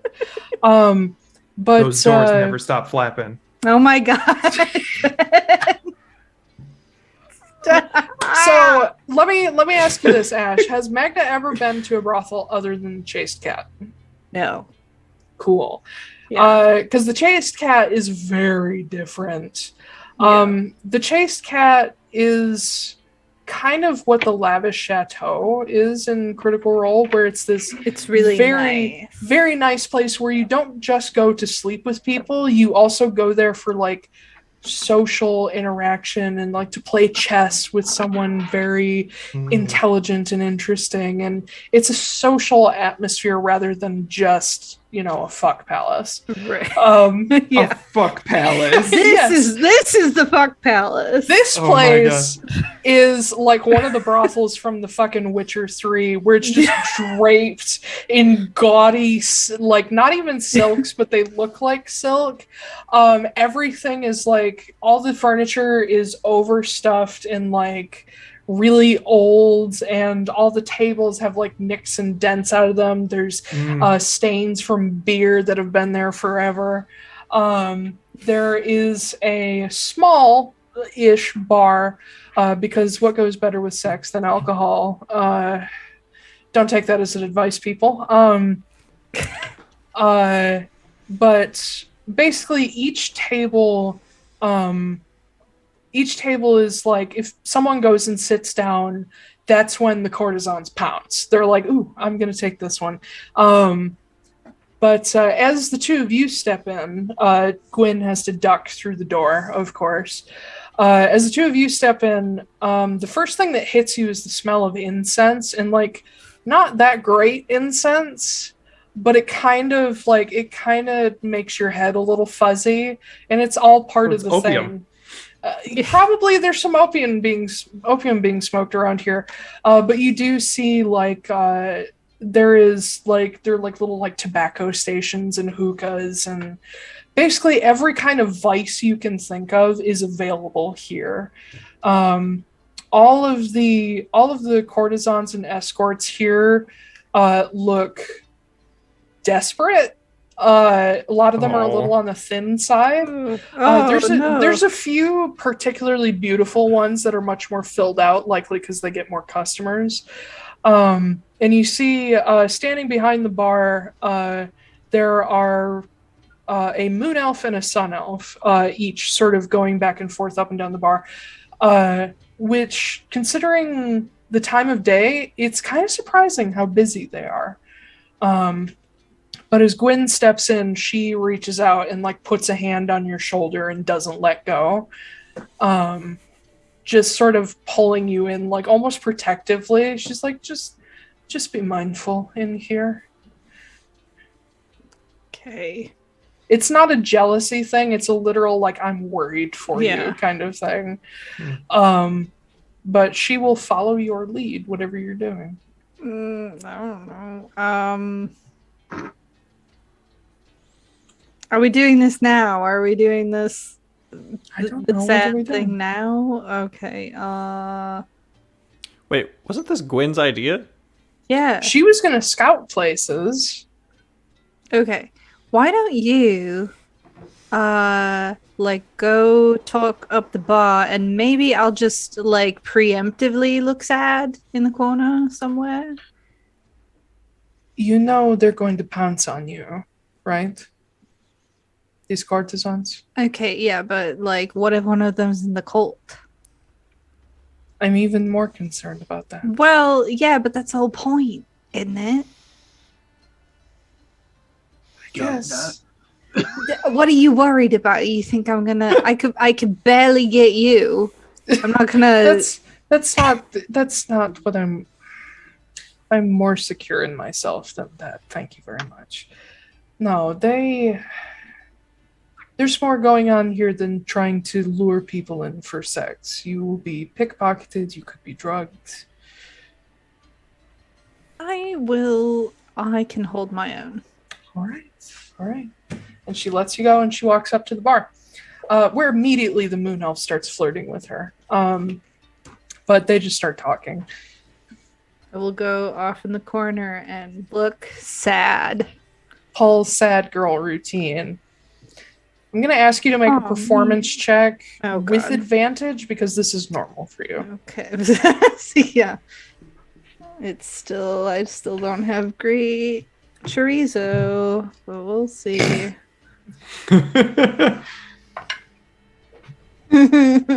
Roll for chorizo. Oh no. I rolled a 4 and a 5, so 4. It's a -1? Yes! Yeah. Oh my god. Yeah. So tell me this. What exactly are you doing? Are you just sitting there looking at the floor? Are you trying to look interested in anybody? I'm just looking like I would say that I'm trying to just look normal, but like I think maybe I am leaning into it a little bit. like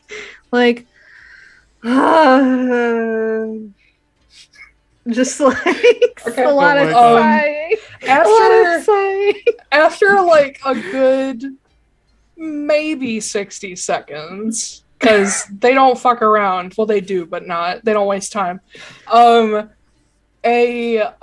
beautiful wood elf man steps up to your table. He is almost naked. About all he's wearing is like an nearly sheer sarong about his waist. And then he has like these really tarnished but still pretty like bangles and rings and jewelry. He has several piercings in his ears and on his face. He has like the chain between his ear and his nose that you can tell is like a cultural thing for him. And he steps up and leans over the table, this beautiful lean elf. And he says, "Hello, darling. You look alone." So alone. This is Magda acting. Oh my god. I love this. Yeah, and you see he raises like a perfectly shaped eyebrow, and he's like, "Is there anything I can do to help with that?" Oh, where can I begin?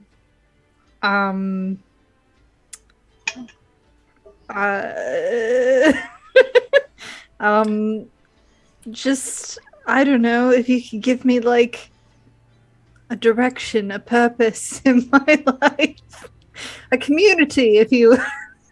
Oh my god. I love that we're all just like shouting keywords at them. Yeah. And he looks at you, and the eyebrow just keeps raising, and he's like, "Oh, honey, you need a temple, not a brothel." Ooh, no, that's not religious. Maybe. Unless given the right god. We'll see. This is so painful. I love this so much. Yeah. He's like, can you make a persuasion check for me? No! Oh, I should have. I have a fucking mutagen that I can do for this. It's a 13. Between this clusterfuck and Noah poisoning a person, Christmas and Jasper and Foostrak are just gonna have a delightful afternoon. Mm-hmm.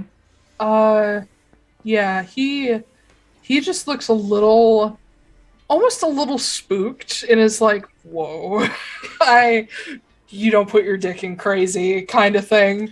Yeah. He's like, All right. you know, All right.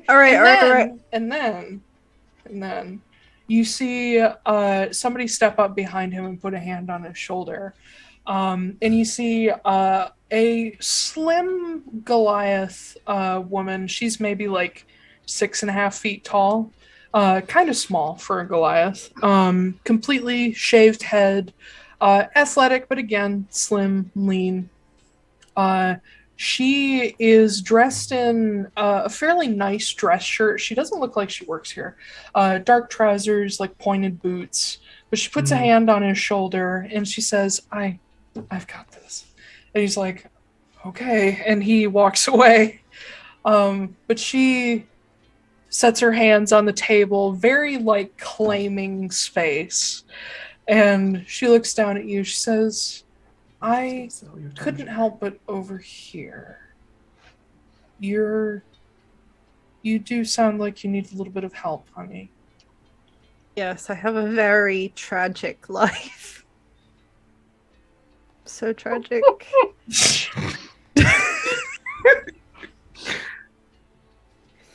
I gotta go with what the dice said. She nods. She says, "Well, I'm gonna have to agree with him. I don't think a brothel is the place for you, but I don't think a temple is either. How about you and I take a walk? We'll talk a little bit. I'm going to subtly look around her to see if Gwen is tracking me at all. Gwen is staring at you. Okay. With eyebrows raised, like, be careful. I'll kind of give, like, a little bit of, like, an eyebrow raise to her, but then I'll look back at her and be like, yeah, Make okay. a sleight of hand check for that, please. I'm better at that.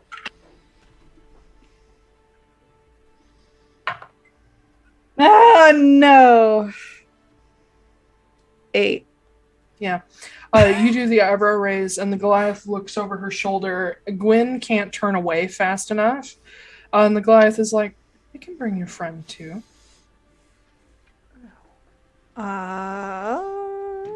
Okay, it's like that. All right. Yeah, I'll look back over at Gwen and I'll just be like, And she stands up and walks over. And of course, she towers above this woman, almost as much as she towers over you. But the Goliath looks up at her and is like, well, all right, an interesting pair. Follow me. And she heads for the door. follow her. Okay. You guys head out into the streets after this Goliath. And within a block, she turns into an alleyway. Oh, no. I am going to be subtly keeping my hand on my Kusarigama. Yeah, and you can see sort of hidden, like behind her thigh, Gwen has her naginata, but the staff is not extended, so at the moment it's sort of a dagger form. And the Goliath is like a few paces ahead of you guys. She's not like checking back to look if you guys are following. She's just striding on confidently. But after you go down a ways, you pass an intersection and you hear somebody fall in behind you guys, keeping pace. Uh-oh. Can I quickly look behind me just to get a... Yeah, they're not hiding. You see a black dragonborn dressed similarly to the Goliath. White dress Oh my shirt, god, dark they're pants. Mormons. But he does It's have terrifying. he does have a vest on as well, a dark vest. All blacks and whites. Right? Mm-hmm. Just keep going. Keep following. All right. Eventually, you guys reach another intersection that's more of like a large square in between buildings, and you can see a number of people have like gardens in this area, but it's generally not well traveled. And you see, waiting for you here, there's another person. This one would be a white tiefling, black hair, also dressed in black and white. And the Goliath stops and turns to you guys, and the black dragonborn stops in the mouth of the alleyway behind you. And she says, we are looking for a similar thing to you. She motions to you specifically, Magda. Says, we have been looking for the same thing for a very long time. Back almost 300 years at this point. And I think maybe we could work together toward that goal. What kind of goal are we talking about? Community, safety, a place for people like us to feel like we have purpose. So uncomfortably culty. Thank you, I studied. And how do you propose we achieve that? Well, at the moment, many of us are scattered across the world. We're just starting to find places to belong in Irakel within the past couple of decades.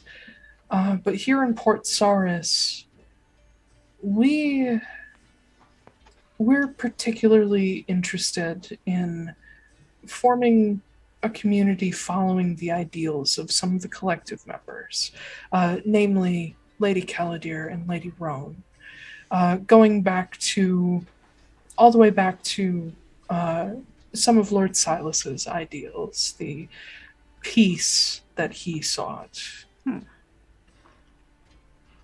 Interesting. You know, I've had a few run-ins with Lady Caladir and Lady Roan myself. And you see all three of them perk up. And you're right. They are the light of humanity. Wow. So, I think that works out pretty well for us. And the Goliath looks up at Gwyn, who is just nodding along, trying to look friendly, but definitely like, oh god, this is a cult. But the Goliath nods, and she steps forward and offers a handout to you. And you see, from what's not covered by her sleeve, you can see runic tattoos extending out onto her hand. But she offers a handout to shake. She says, "My name is Serena." Serena, nice to meet you. My name is Paige. Nice.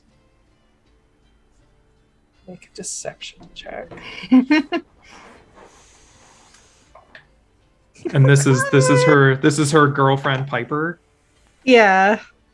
Yeah, that's a 2. Okay. Yeah. Serena nods, straight-faced. And do you introduce Gwen, or what do you do? Oh, I'm gonna let her do that. Okay. Fuck. I need a name. I'm already bad enough at introducing myself. Yeah. I don't want to get her in trouble. But she offers a handout to Gwen as well, and Gwen introduces herself as Ayla. And Serena nods and says, "Well, then I think maybe you two should meet the rest of the family and see maybe if you fit in. If you're interested, come back around dusk or so. We'll have people around looking for you. Right, we'll be there. Bring any friends that you think might be interested." We might have some, actually. Lovely. And she looks at the Black Dragonborn and nods, and he kind of relaxes and steps out of the way of the alley. I will grab onto Gwen's hand and move her along. Yep, and Gwen just follows along beside you. The Black Dragonborn tails you until you get out of the alleys, and then he stops and sort of watches you guys go. I would like to, when we exit the alley, I would like to move in the opposite direction of Courage Manor. Okay. And So then you head do further like south? a round. Yeah, I want to do like Loopy. a loop around and go back Okay. the other way. Yeah. As soon as you guys are pretty sure that you're away from these crazy fuckers, Gwen like leans down to you and is like, that was, what the fuck? Yeah, right? I mean, was like talking to possessed people. It was, Yeah. ugh. Maybe they are possessed. We With the don't need any spirit. more of that. I'm possessed by the Spirit of the Lord! Ooh, Yeah. that would be like Magda's going like kind of conspiracy theory mode, and it's like, wouldn't that be like interesting? Like that whole cult was like possessed by Dolthair or something because he was all jaded about Silas like ditching him and stuff like that. Anyway, But isn't that? But what? Isn't Dolthair the Titan of Shadows, not Death? Yeah, but like he like was a thing of, he had a thing with Silas. And so maybe he was like, oh, Maybe. this is my revenge for ditching me all those years ago. But Silas is dead. Yeah, but his predecessors and Keladir. Maybe. I don't know. I'm just bullshitting here. I can tell. Yeah, I just like poking holes. great. Where? No, she doesn't know you're there. But as you guys start heading back toward the manor, Christmas. What y'all doing with your boys? Going to the ranch. Okay. Let me grab the map. So just outside of Port Sauris, along the Spiro River, while Port Sauris does sit in an area of kind of thin jungle, there are open spots here and there, and the Arcos Ranch dominates a pretty big grassy area next to a few small farms dotted around the place. Getting to the edge of the area, Arcos Ranch, the entire area is surrounded by metal fencing, which is something that most ranches don't boast because it's too expensive. And you see that these metal bars are set into stone pillars, even more expensive. This place is rich. Every single post has like a calligraphy to A marked into it. So yeah. You see out in some of the pastures, there's a fairly wide variety of horses. There are everything from Arabians to Shires to hunters to walkers and so on and so forth. You even see a few ponies and mules out there. And there are also livestock guard dogs littered around the place that sort of walk along the edges of the fences. Nothing new to you. But as you get in closer to the main part of the ranch where the barns and a very large plantation-style house are set, you see, kind of similar to plantation houses of the South, there's like a hallway of trees along a road leading up to the house and the estate. What are you guys doing? I'm looking for like a manager. Manager? Okay. Don't like that sounded bad. That came out like Karen, but no, literally I would be looking for like someone that helps manage things around here. Yeah. Traveling up the road to this large house and all the outbuildings, you do see along the fences next to fields on either side, because they do grow their own stuff here as well. Imagine Caliga Hall from Red Dead Redemption or Braithwaite Manor. It's a very similar setup. You see, sitting along some of the fences, there are armed men who watch as you guys walk by. And it seems like they're more concerned with like watching the fields and the horses, but they do clock you along the way. I'll give them a friendly little wave and little hat tilt. Yeah, and a couple of them like nod, a couple tilt their hats back. As you get closer and closer to the house, one breaks away from a group of guys who are like smoking together, and he follows you guys closer to the house.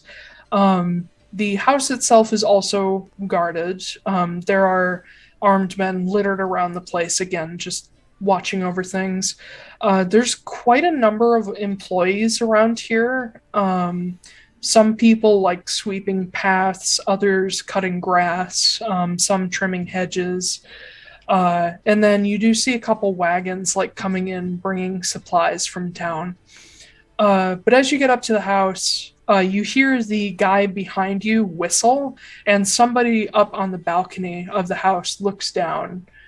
And you see this well-dressed, almost ebony black drow look over the edge of the rail. He has short white hair, very nice dress shirt, trousers, nice boots, very proper vest.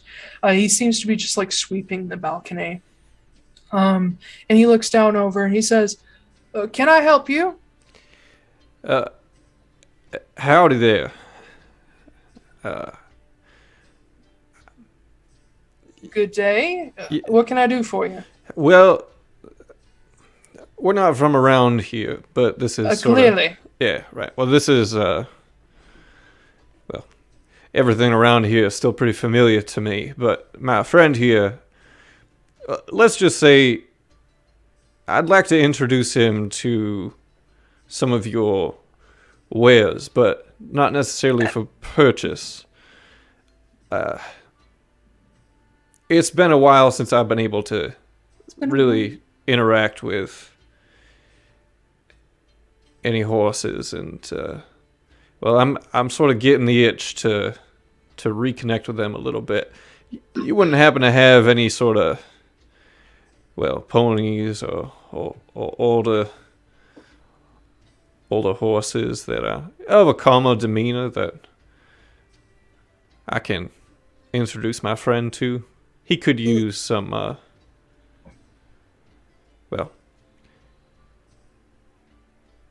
he could use a connection like that. My friend, I think the first thing you should know is that you need to speak a little more directly. I'll be right down.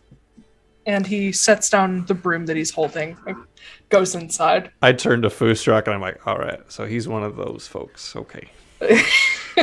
After probably like 30 seconds or so, the front doors open.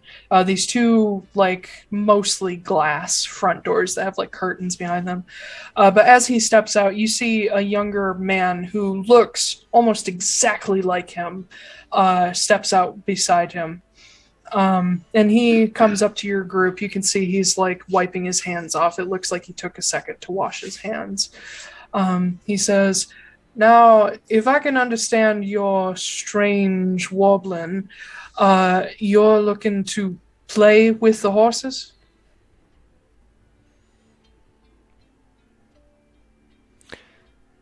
I don't know if that's necessarily how I would put it, but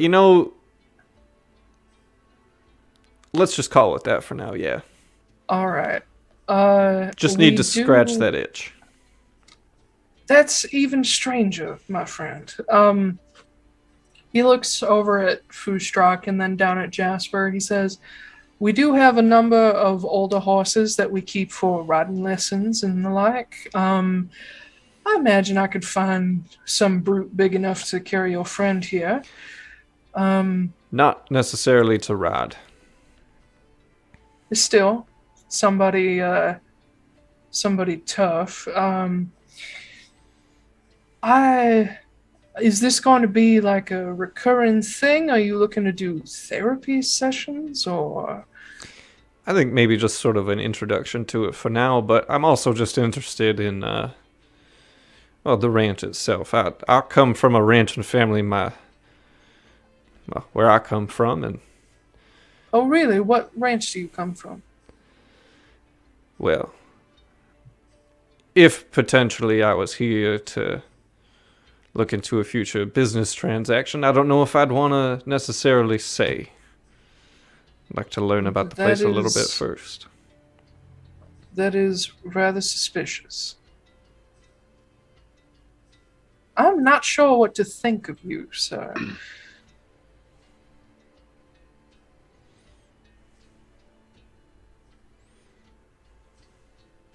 You love your silence, don't you? I sure do.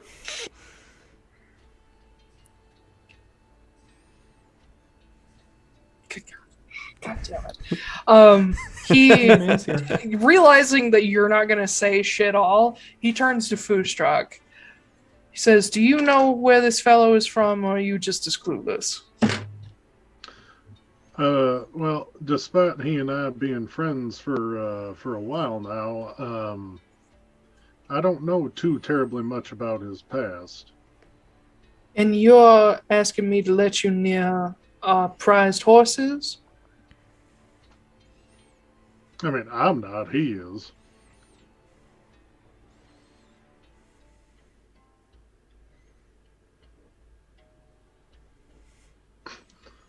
He's going to stare at you until you say something. I'm going to stare at him until he does something. After a good 10... Foostrak's gonna wave him over closer to him and just say, yes. Look, Matt, he's too proud to just come out and say it, but my friend's been going through some pretty rough times. Some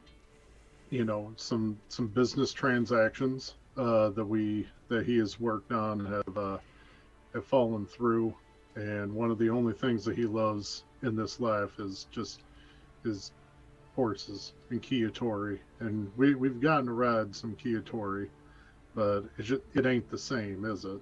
Just riding a horse, there's just nothing quite like it. So he was just kind of hoping beyond hope that he'd be able to, just get to experience the love and majesty of a horse for a brief time. Oh my god. Honestly, I'm not going to make you roll for it. That was too good. I have advantage anyway because of the fire rune.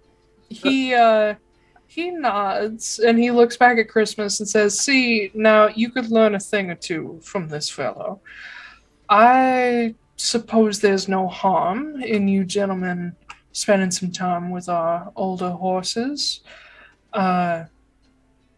I suppose," and he turns and looks at this drow kid next to him who, in front of strangers, looks like a deer in headlights. And he says, go gather up someone for each of them, size appropriate." And the boy nods and looks at all of you and slowly backs away before skittering off toward a barn.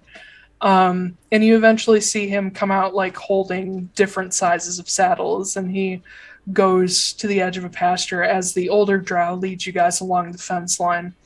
And he says, "Now, Arcos Ranch boasts horses from around the world. You can find practically anything here.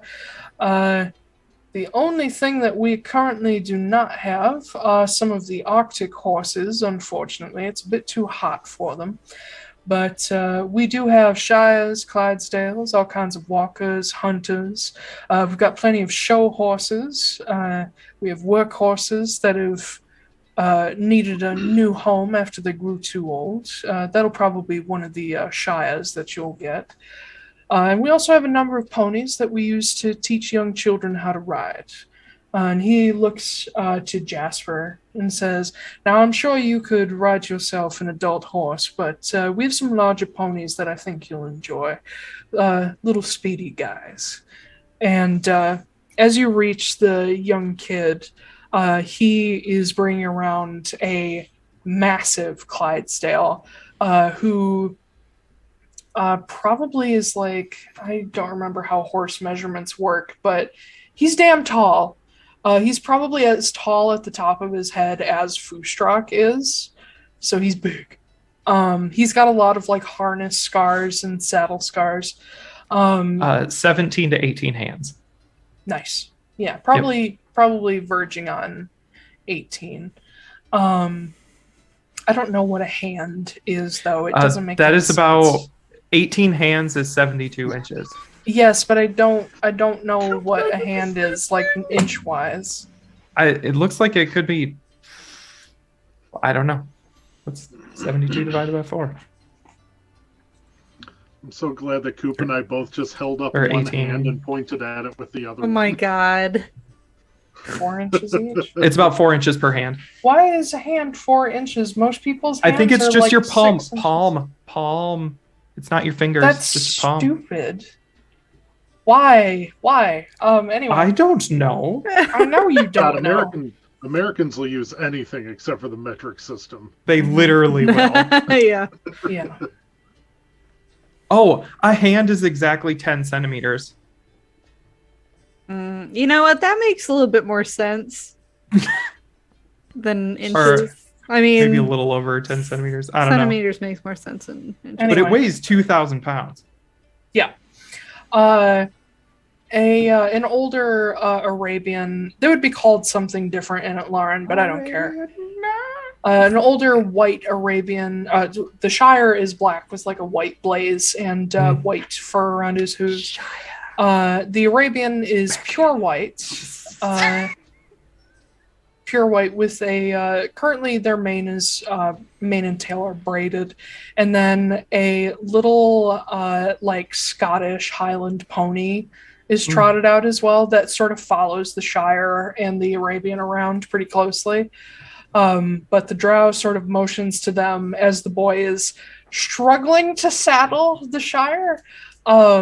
He's like, I suppose have fun. I assume you know what you're doing when it comes to horses. I'll go help the boy that's struggling to saddle the Shire. And he's just so tall. Yeah. Even for you, it's like a little bit of a stretch. But eventually you manage to get it all buckled in. Yeah. You guys can play with horses. Cool. I just wanted to have a quick little conversation with Foostrak while we were here. Okay. Also, that drow kid that is helping, I'm gonna give him a gold piece. Yeah, as you walk up and put it into his palm, and he just stares at it and then looks up at you, and you hear the older drow go, "What do you say?" And the boy's like, "Thank you." And he just darts away, gone. He's going to buy bubblegum. Has such a soft spot for kids. Yeah. But as Christmas pulls you aside, Jasper's already on his pony and just like trotting circles around the bigger horses. Well, basically while we're introducing ourselves to the horses is when I want to talk to Foostrak. Oh, okay. Okay. Yeah. Foostrak, if there's something that I learned growing up, it's that people are easy. You can lie to people. You can manipulate people. You can always anticipate people are going to act in their own interests. Did you just? I feel like I just heard Noah speak. Did you hear that? It was like a voice on the wind. I just muted myself because I'm going to have so many fucking comments about this stupid conversation you're about to have. Go for it. Anyway. You can lie to people, but you can't lie to a horse. A horse. Yeah. It's weird. I keep hearing his voice. It's almost like he's here. All right. You know Quit what? telling everybody I'm dead. Anybody who's not involved in this conversation, mute yourself. I was gonna say, do you remember when we talked the entire time that they were fucking around doing shit? I don't remember that. Anyway, mute yourself. Shut up. Good lord. I know you're having a hard time trying to figure out what to do. I know things at home are tough. I'm kind of wrestling with what I can talk to people that I know now when they're completely across the world from me. And I don't know it. Every morning I wake up and I ask myself, do I want to send a message to them? Do I want to talk to them? Do I want to go home?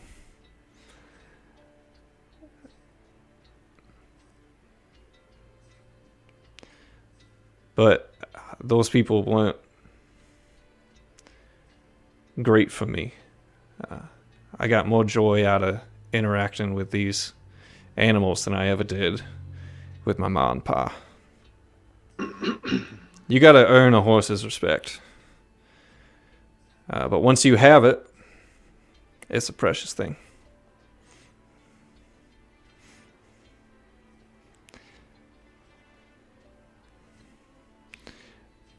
I would assume that Foostrak has some experience with horses at some point. But it's mostly just approaching gently and respectfully of the animal and making sure that it knows where you are at all times. So that it doesn't feel like it's going to be spooked. and just like if there was any like feed or anything that they left for us, just like giving it a little bit and just giving it some like good like little rubs like on the cheek and like at the ears and stuff.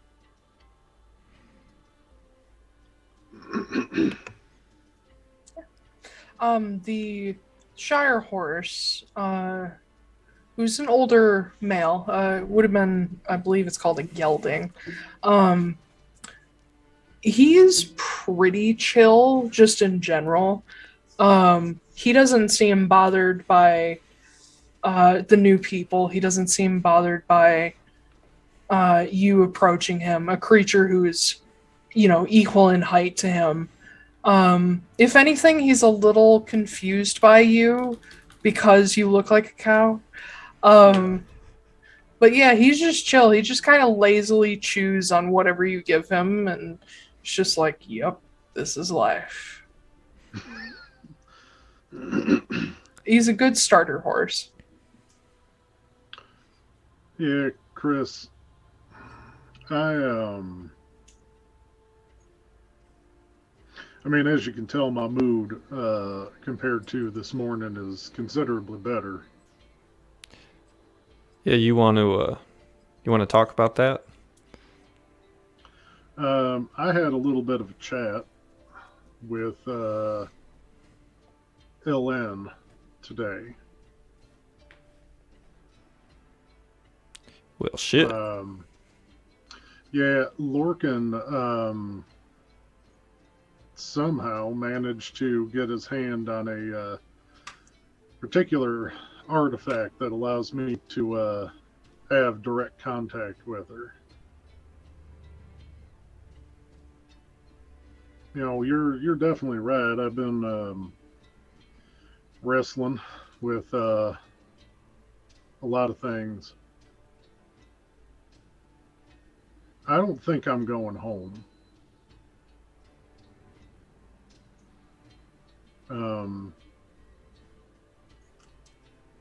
And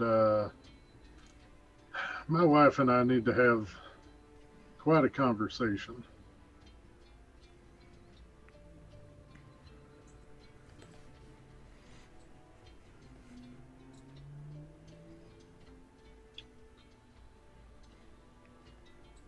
Yeah. I did, however, get something pretty cool. I don't want to spoil all the fun on it, but once we're not so close to large animals that may be spooked, I will show you a little gift I got. You ain't gonna whip out your dick, are you? I mean, technically, I'm wearing a skirt. It's already out. Okay. Well, it's just kind of covered. That's fair.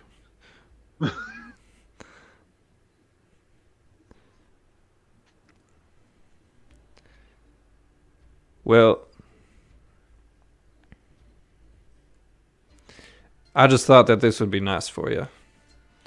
And if you ever do need to talk to anyone about, your family and home, just know that I might understand some of it, even though I can't necessarily talk about it myself.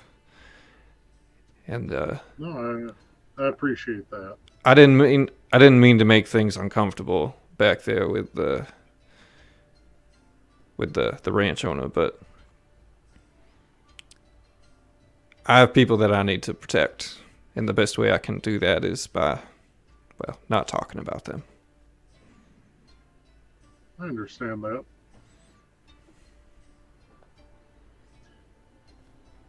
You ever heard about the Glass Lake? Have I ever heard about the Glass Lake? Make a religion check. Ooh, boy, probably not, but I'll try. Ooh, probably not. I'm the bard and I'm good at everything. I mean, there are two things I'm really good at. One of them is performing and one of them is lying, but we'll just leave that as it is.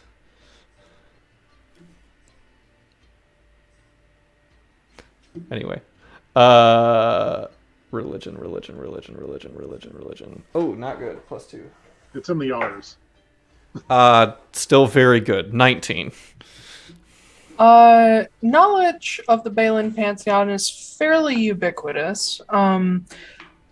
You do know the name Glass Lake, but you would better know it as Volker, which is the realm of Elen, sometimes referred to as the Glass Lakes of Volker. And you would know of her hall, Svefnsalar, which basically means the Hall of Sleep. It is partially Elen's realm, and it is partially an afterlife for her faithful. Some people pass between Volker and Ursvalar being Zarai's realm. They go back and forth depending on what they need. But Volker is for those that need peace and rest and healing, whereas Ursvalar is comparable to like Folkvanger and Valhalla. It's where you go to prepare for whatever's coming. Gotcha. Well, and to feast and drink and all that shit. Foostrak, I'll be honest with you, I ain't really the religious type, but I have read about it. Do me a favor, just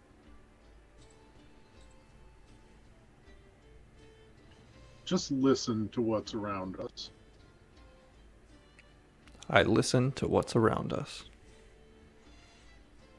I imagine it's the sound of horses neighing and shitting and trotting and... Well, and after like a few moments, Foostrak's like, you can hear the wind in the leaves, and you can hear the grass, and you can hear the horses.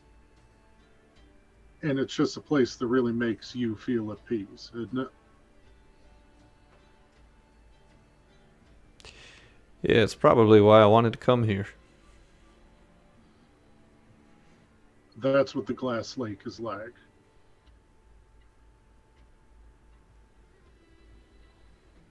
Honestly, I wish I could show it to you. It's the most peaceful, beautiful place I have ever seen in my life. And my afterlife, I suppose, technically, because the first time I saw it, I was dead.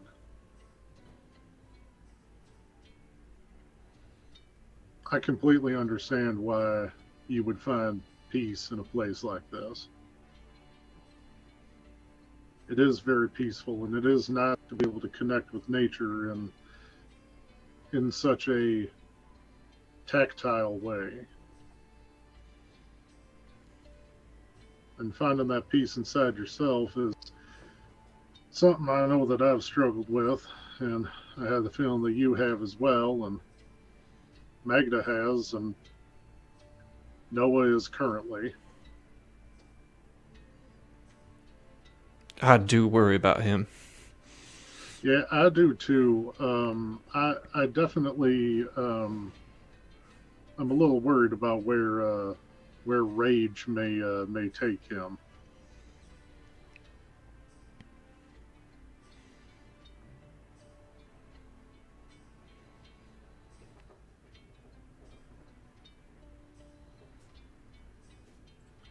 These are good horses. These are good horses. Yeah. I was about to say, why do we have the two guys who have the most pauses talk to each other? Just dramatic pauses. It's leaving room for yes and. It loses drama when you do it too much or you don't talk for 10 seconds. I don't know. I like when you guys talk. It's nice. But yeah, you guys spend a little while with your horses. Unless there's something specific you want to do, I do have to wrap it up. Well, I was going to talk about our plan.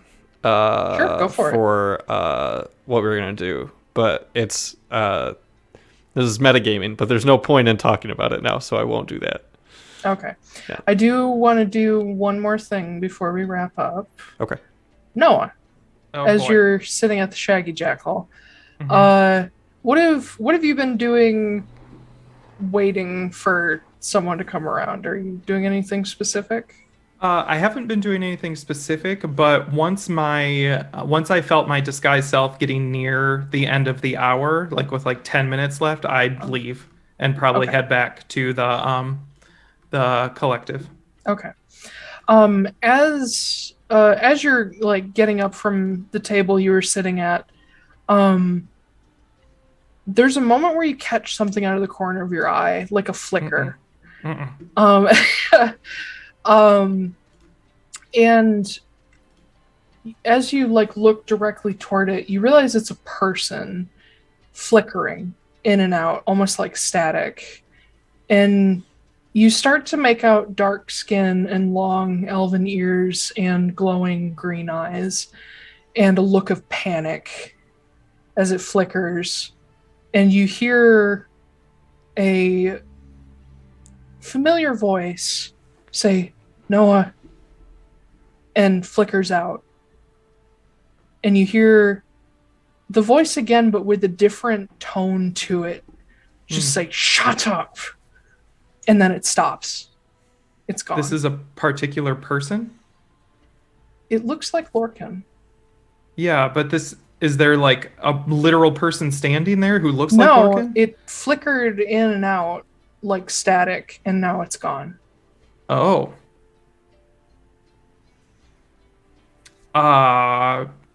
Yup, I'm going back to the collective right meow. All right. You take off. No one else having seen this apparent attempt to reach out to you. Mm-hmm. And that's where we'll end for today. Okay.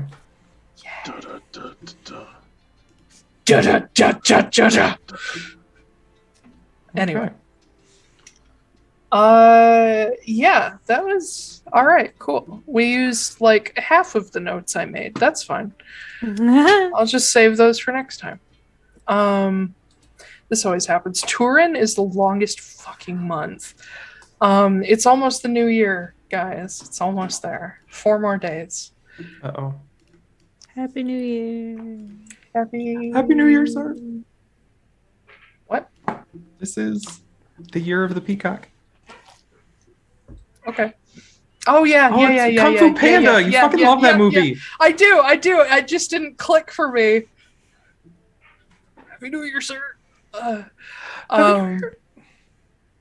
Anyway, thank you all for joining us. You can find the Atlaran Adventuring Company on Twitter at AtlaranADVCo.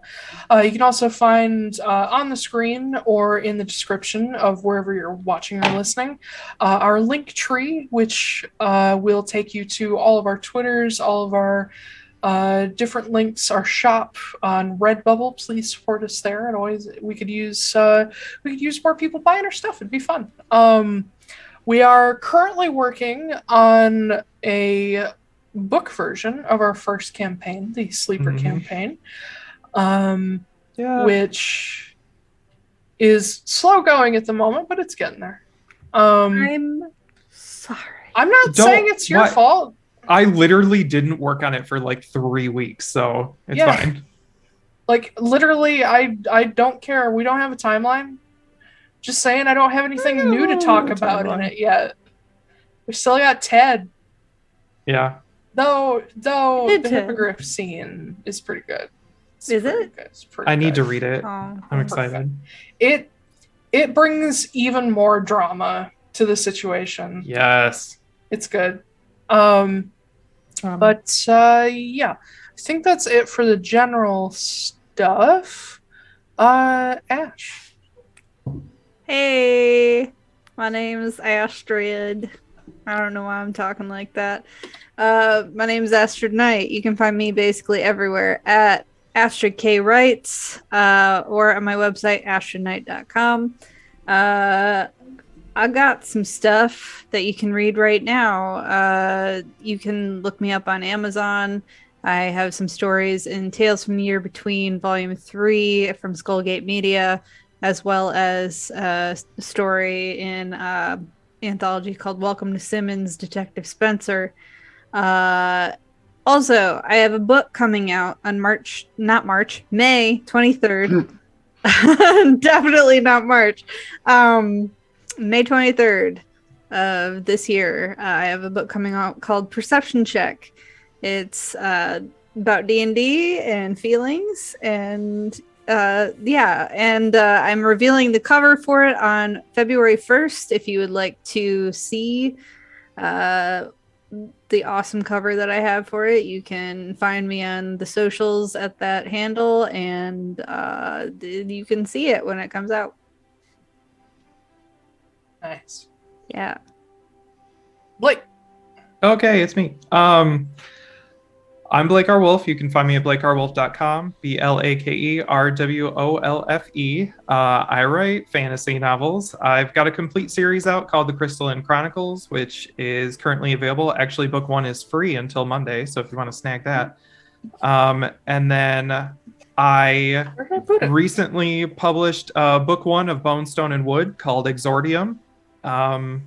And so that's out there now. And I will have another book coming out in the next week and a half, probably, called The Grimoire of Kings, Tales from Bermoria, which is the first in a Portal fantasy series. And I've already started book 2 of Bone, Stone, and Wood. It's called Arbitrium. Dang, you just find the coolest words. Yeah. Holy shit. It's just Latin. It's cool. The next one will be Excelsior or Axiom. Exordium means to start, like a beginning, and then Arbitrium is like making a choice. Yeah. Mm-hmm. Yeah, the word arbiter is based in that word, where arbiter is a judge. So yeah, I've read all 3 both in a row. They summoned a demon. Could be. So yeah, Bone, Stone, and Wood book 1 is available right now. Bremoria book 1 will be available in a week and a half. Pre-orders are up for that, and then pre-orders are already up for book 2 of Bone, Stone, and Wood as well. Damn. Mm-hmm. Yeah. I'm doing it. I'm writing like fucking You crazy. I've already written 48,000 words this year, and I haven't even done today. So. Oh, Jesus Christ. Gale, you got stuff coming up. Yeah. I do. Not even the end of January yet. 48,000 words. Holy shit. That's a book. Ben is a word rabbit. That is what I do. I yeah. Hi. I'm Zachary Gale. I write short horror fiction. I have a book coming out in October called Some Empty Houses Might Really Be Haunted. Yay! It's a collection of short horror fiction. So I am going to be working on a cover up here soon, and I will be able to hopefully announce a release date up here within a few months once we get editing underway. I'm staring at my timeline and my deadlines, and I'm already scared, and the first one isn't for like a month and a half. 8 months at least. It's fine. Yeah, you're fine. We got plenty pregnancy. of time. You can do it. Yeah, well, hope not. Don't put that evil on me. Oh, Jesus Christ. And also, my lovely wife does a lot of art things, including some of the pictures next to Taylor's hand after they like bitch slap their wall. I hit the wrong spot. I was like, yeah, you did. Wait here. Yeah. It's backwards. And she has also done some art for Atlaran, which has been a ton of fun. But she has a store, leaniedraws.com. That's LENIE draws.com. And yeah, check her out. She's trying to add new stuff on a regular basis. So, yee. Yeet. Yo, what's up? My God. I hate you. It's your boy. It's your boy. Welcome Hey to there, my demons. yeah. I am a regular person / I'm the stream person, so everything that you see on screen right now was created by me, including these 4 other beautiful humans. Spoiler alert, I'm your Okay, father. Dad. Oh, I that's do have, fucked up, dude. so You're married to my sister. Speaking of Came back which, from the gas station. my wife is she's My a wife. cosmetologist and does like people's hair and shit. And one of her clients brought her these super duper cool new coasters that are handmade, and they are just like Ooh. really abstract and super cool and Those are colorful. This is one of Hannah's favorites. You can see all Gee, I of our wonder why. reflections. Oh, are they on flow there. painted or something? I think so, yeah. But they're just like, they're really, that's flow. really, Yeah. really super cool. Oh, And gee. yep, and we kind of needed new coasters anyway. So now we have these super fun, cool ones. But yeah, that's my show and tell for today. Yeah, I love that your Yeah. spot is fun facts or show Yeah. and tell. It's always Well, good. I don't do anything cool. So that's I just show That's off other not people's cool true stuff. at all. It's just all the shit that you do shows up on screen, so there's no need to explain it. That's true. Um, But yeah, Taiylor, how about yourself? hi, y'all. My name is Taiylor. Yay. Yeah, Hi, you why? can. Yes, there you go. indeed. Good job. You can find me on Twitter at TAIY. Hey. Wow, you didn't make it like a big deal of it. I at know, all. because I wanted to make you all fall behind. Ah. TAIYLORWALLACE. Make sure IY. you misspell Taylor or you will never find me. You can also find me on Sonder_editing on Twitter, where I am, you guessed it, an editor. Also on SonderEditing.com. I'm an editor for a few lovely people in here. And hopefully should have the last of Perception Check done this coming week. Oh shit. Because I may have been, possibly still waiting to find out, may have been exposed to COVID. Who knows? We'll see. We'll see. I haven't felt anything. I think I'm fine. And it's been 14 days, so I think I'm safe. You're but fine. my tests haven't arrived yet. If you participate in a NaNoWriMo, or you are a new author, or you're looking for a new editor, I'm your person. But anyway, what else is going on? I don't think anything. Oh, I have finished some new maps for the world of Atlaran. You may have seen one today if our stream master put it up on screen. Yeah. You betcha. There is only one map left that I need to redo for the world of Atlaran. And that will be Lochmanos, which nobody ever fucking goes to. Because you describe It's it the as like a land of horrible slavery. hellscape. Yeah. Yeah, but I hope that will pull people in to be like, I want to be freedom fighter. And I'm like, cool, let's do it. But yeah, anyway. I already said anyway. Thank you all for joining us. I say anyway a lot. And you can catch us on Twitch at 11 a.m. Eastern on Saturdays. We'll let you know ahead of time if we ever miss any. You can also catch our VODs and podcasts the following Wednesdays on YouTube, Spotify, and other podcasting platforms. We did recently, I did, put up a recent highlight reel from the train heist that happened called the Thunder Pony Saga. And anybody who's interested, I've started posting some Atlaran stuff on Reddit for fun, just to see if we can, reach new people. And thus far, the response has been amazing. But we're not going to get into that again. We already yelled about that beforehand. But thank you again for joining us. We shall see you next week. And, is it Saturday yet? Oh boy. there you go. I think we're gonna get trademarked for that. Yeah. Copyrighted. So we're gonna get a strike for that. Wait, no, I have a new version. Is Saturday coming? No, that's Okay. worse. No, that Yeah. sounds. I was gonna say, weird. Sexual. yeah, who's Saturday's Saturday? almost here. Saturday. Saturday's Oh, almost a little sexual. All right. Saturday has Anyway. arrived. Saturday is Bye. almost coming. Bye. Almost coming. Yeah, that's Bye. the worst. Saturday is Saturday. Time to go. Bye. Goodbye. Saturday's on the cusp.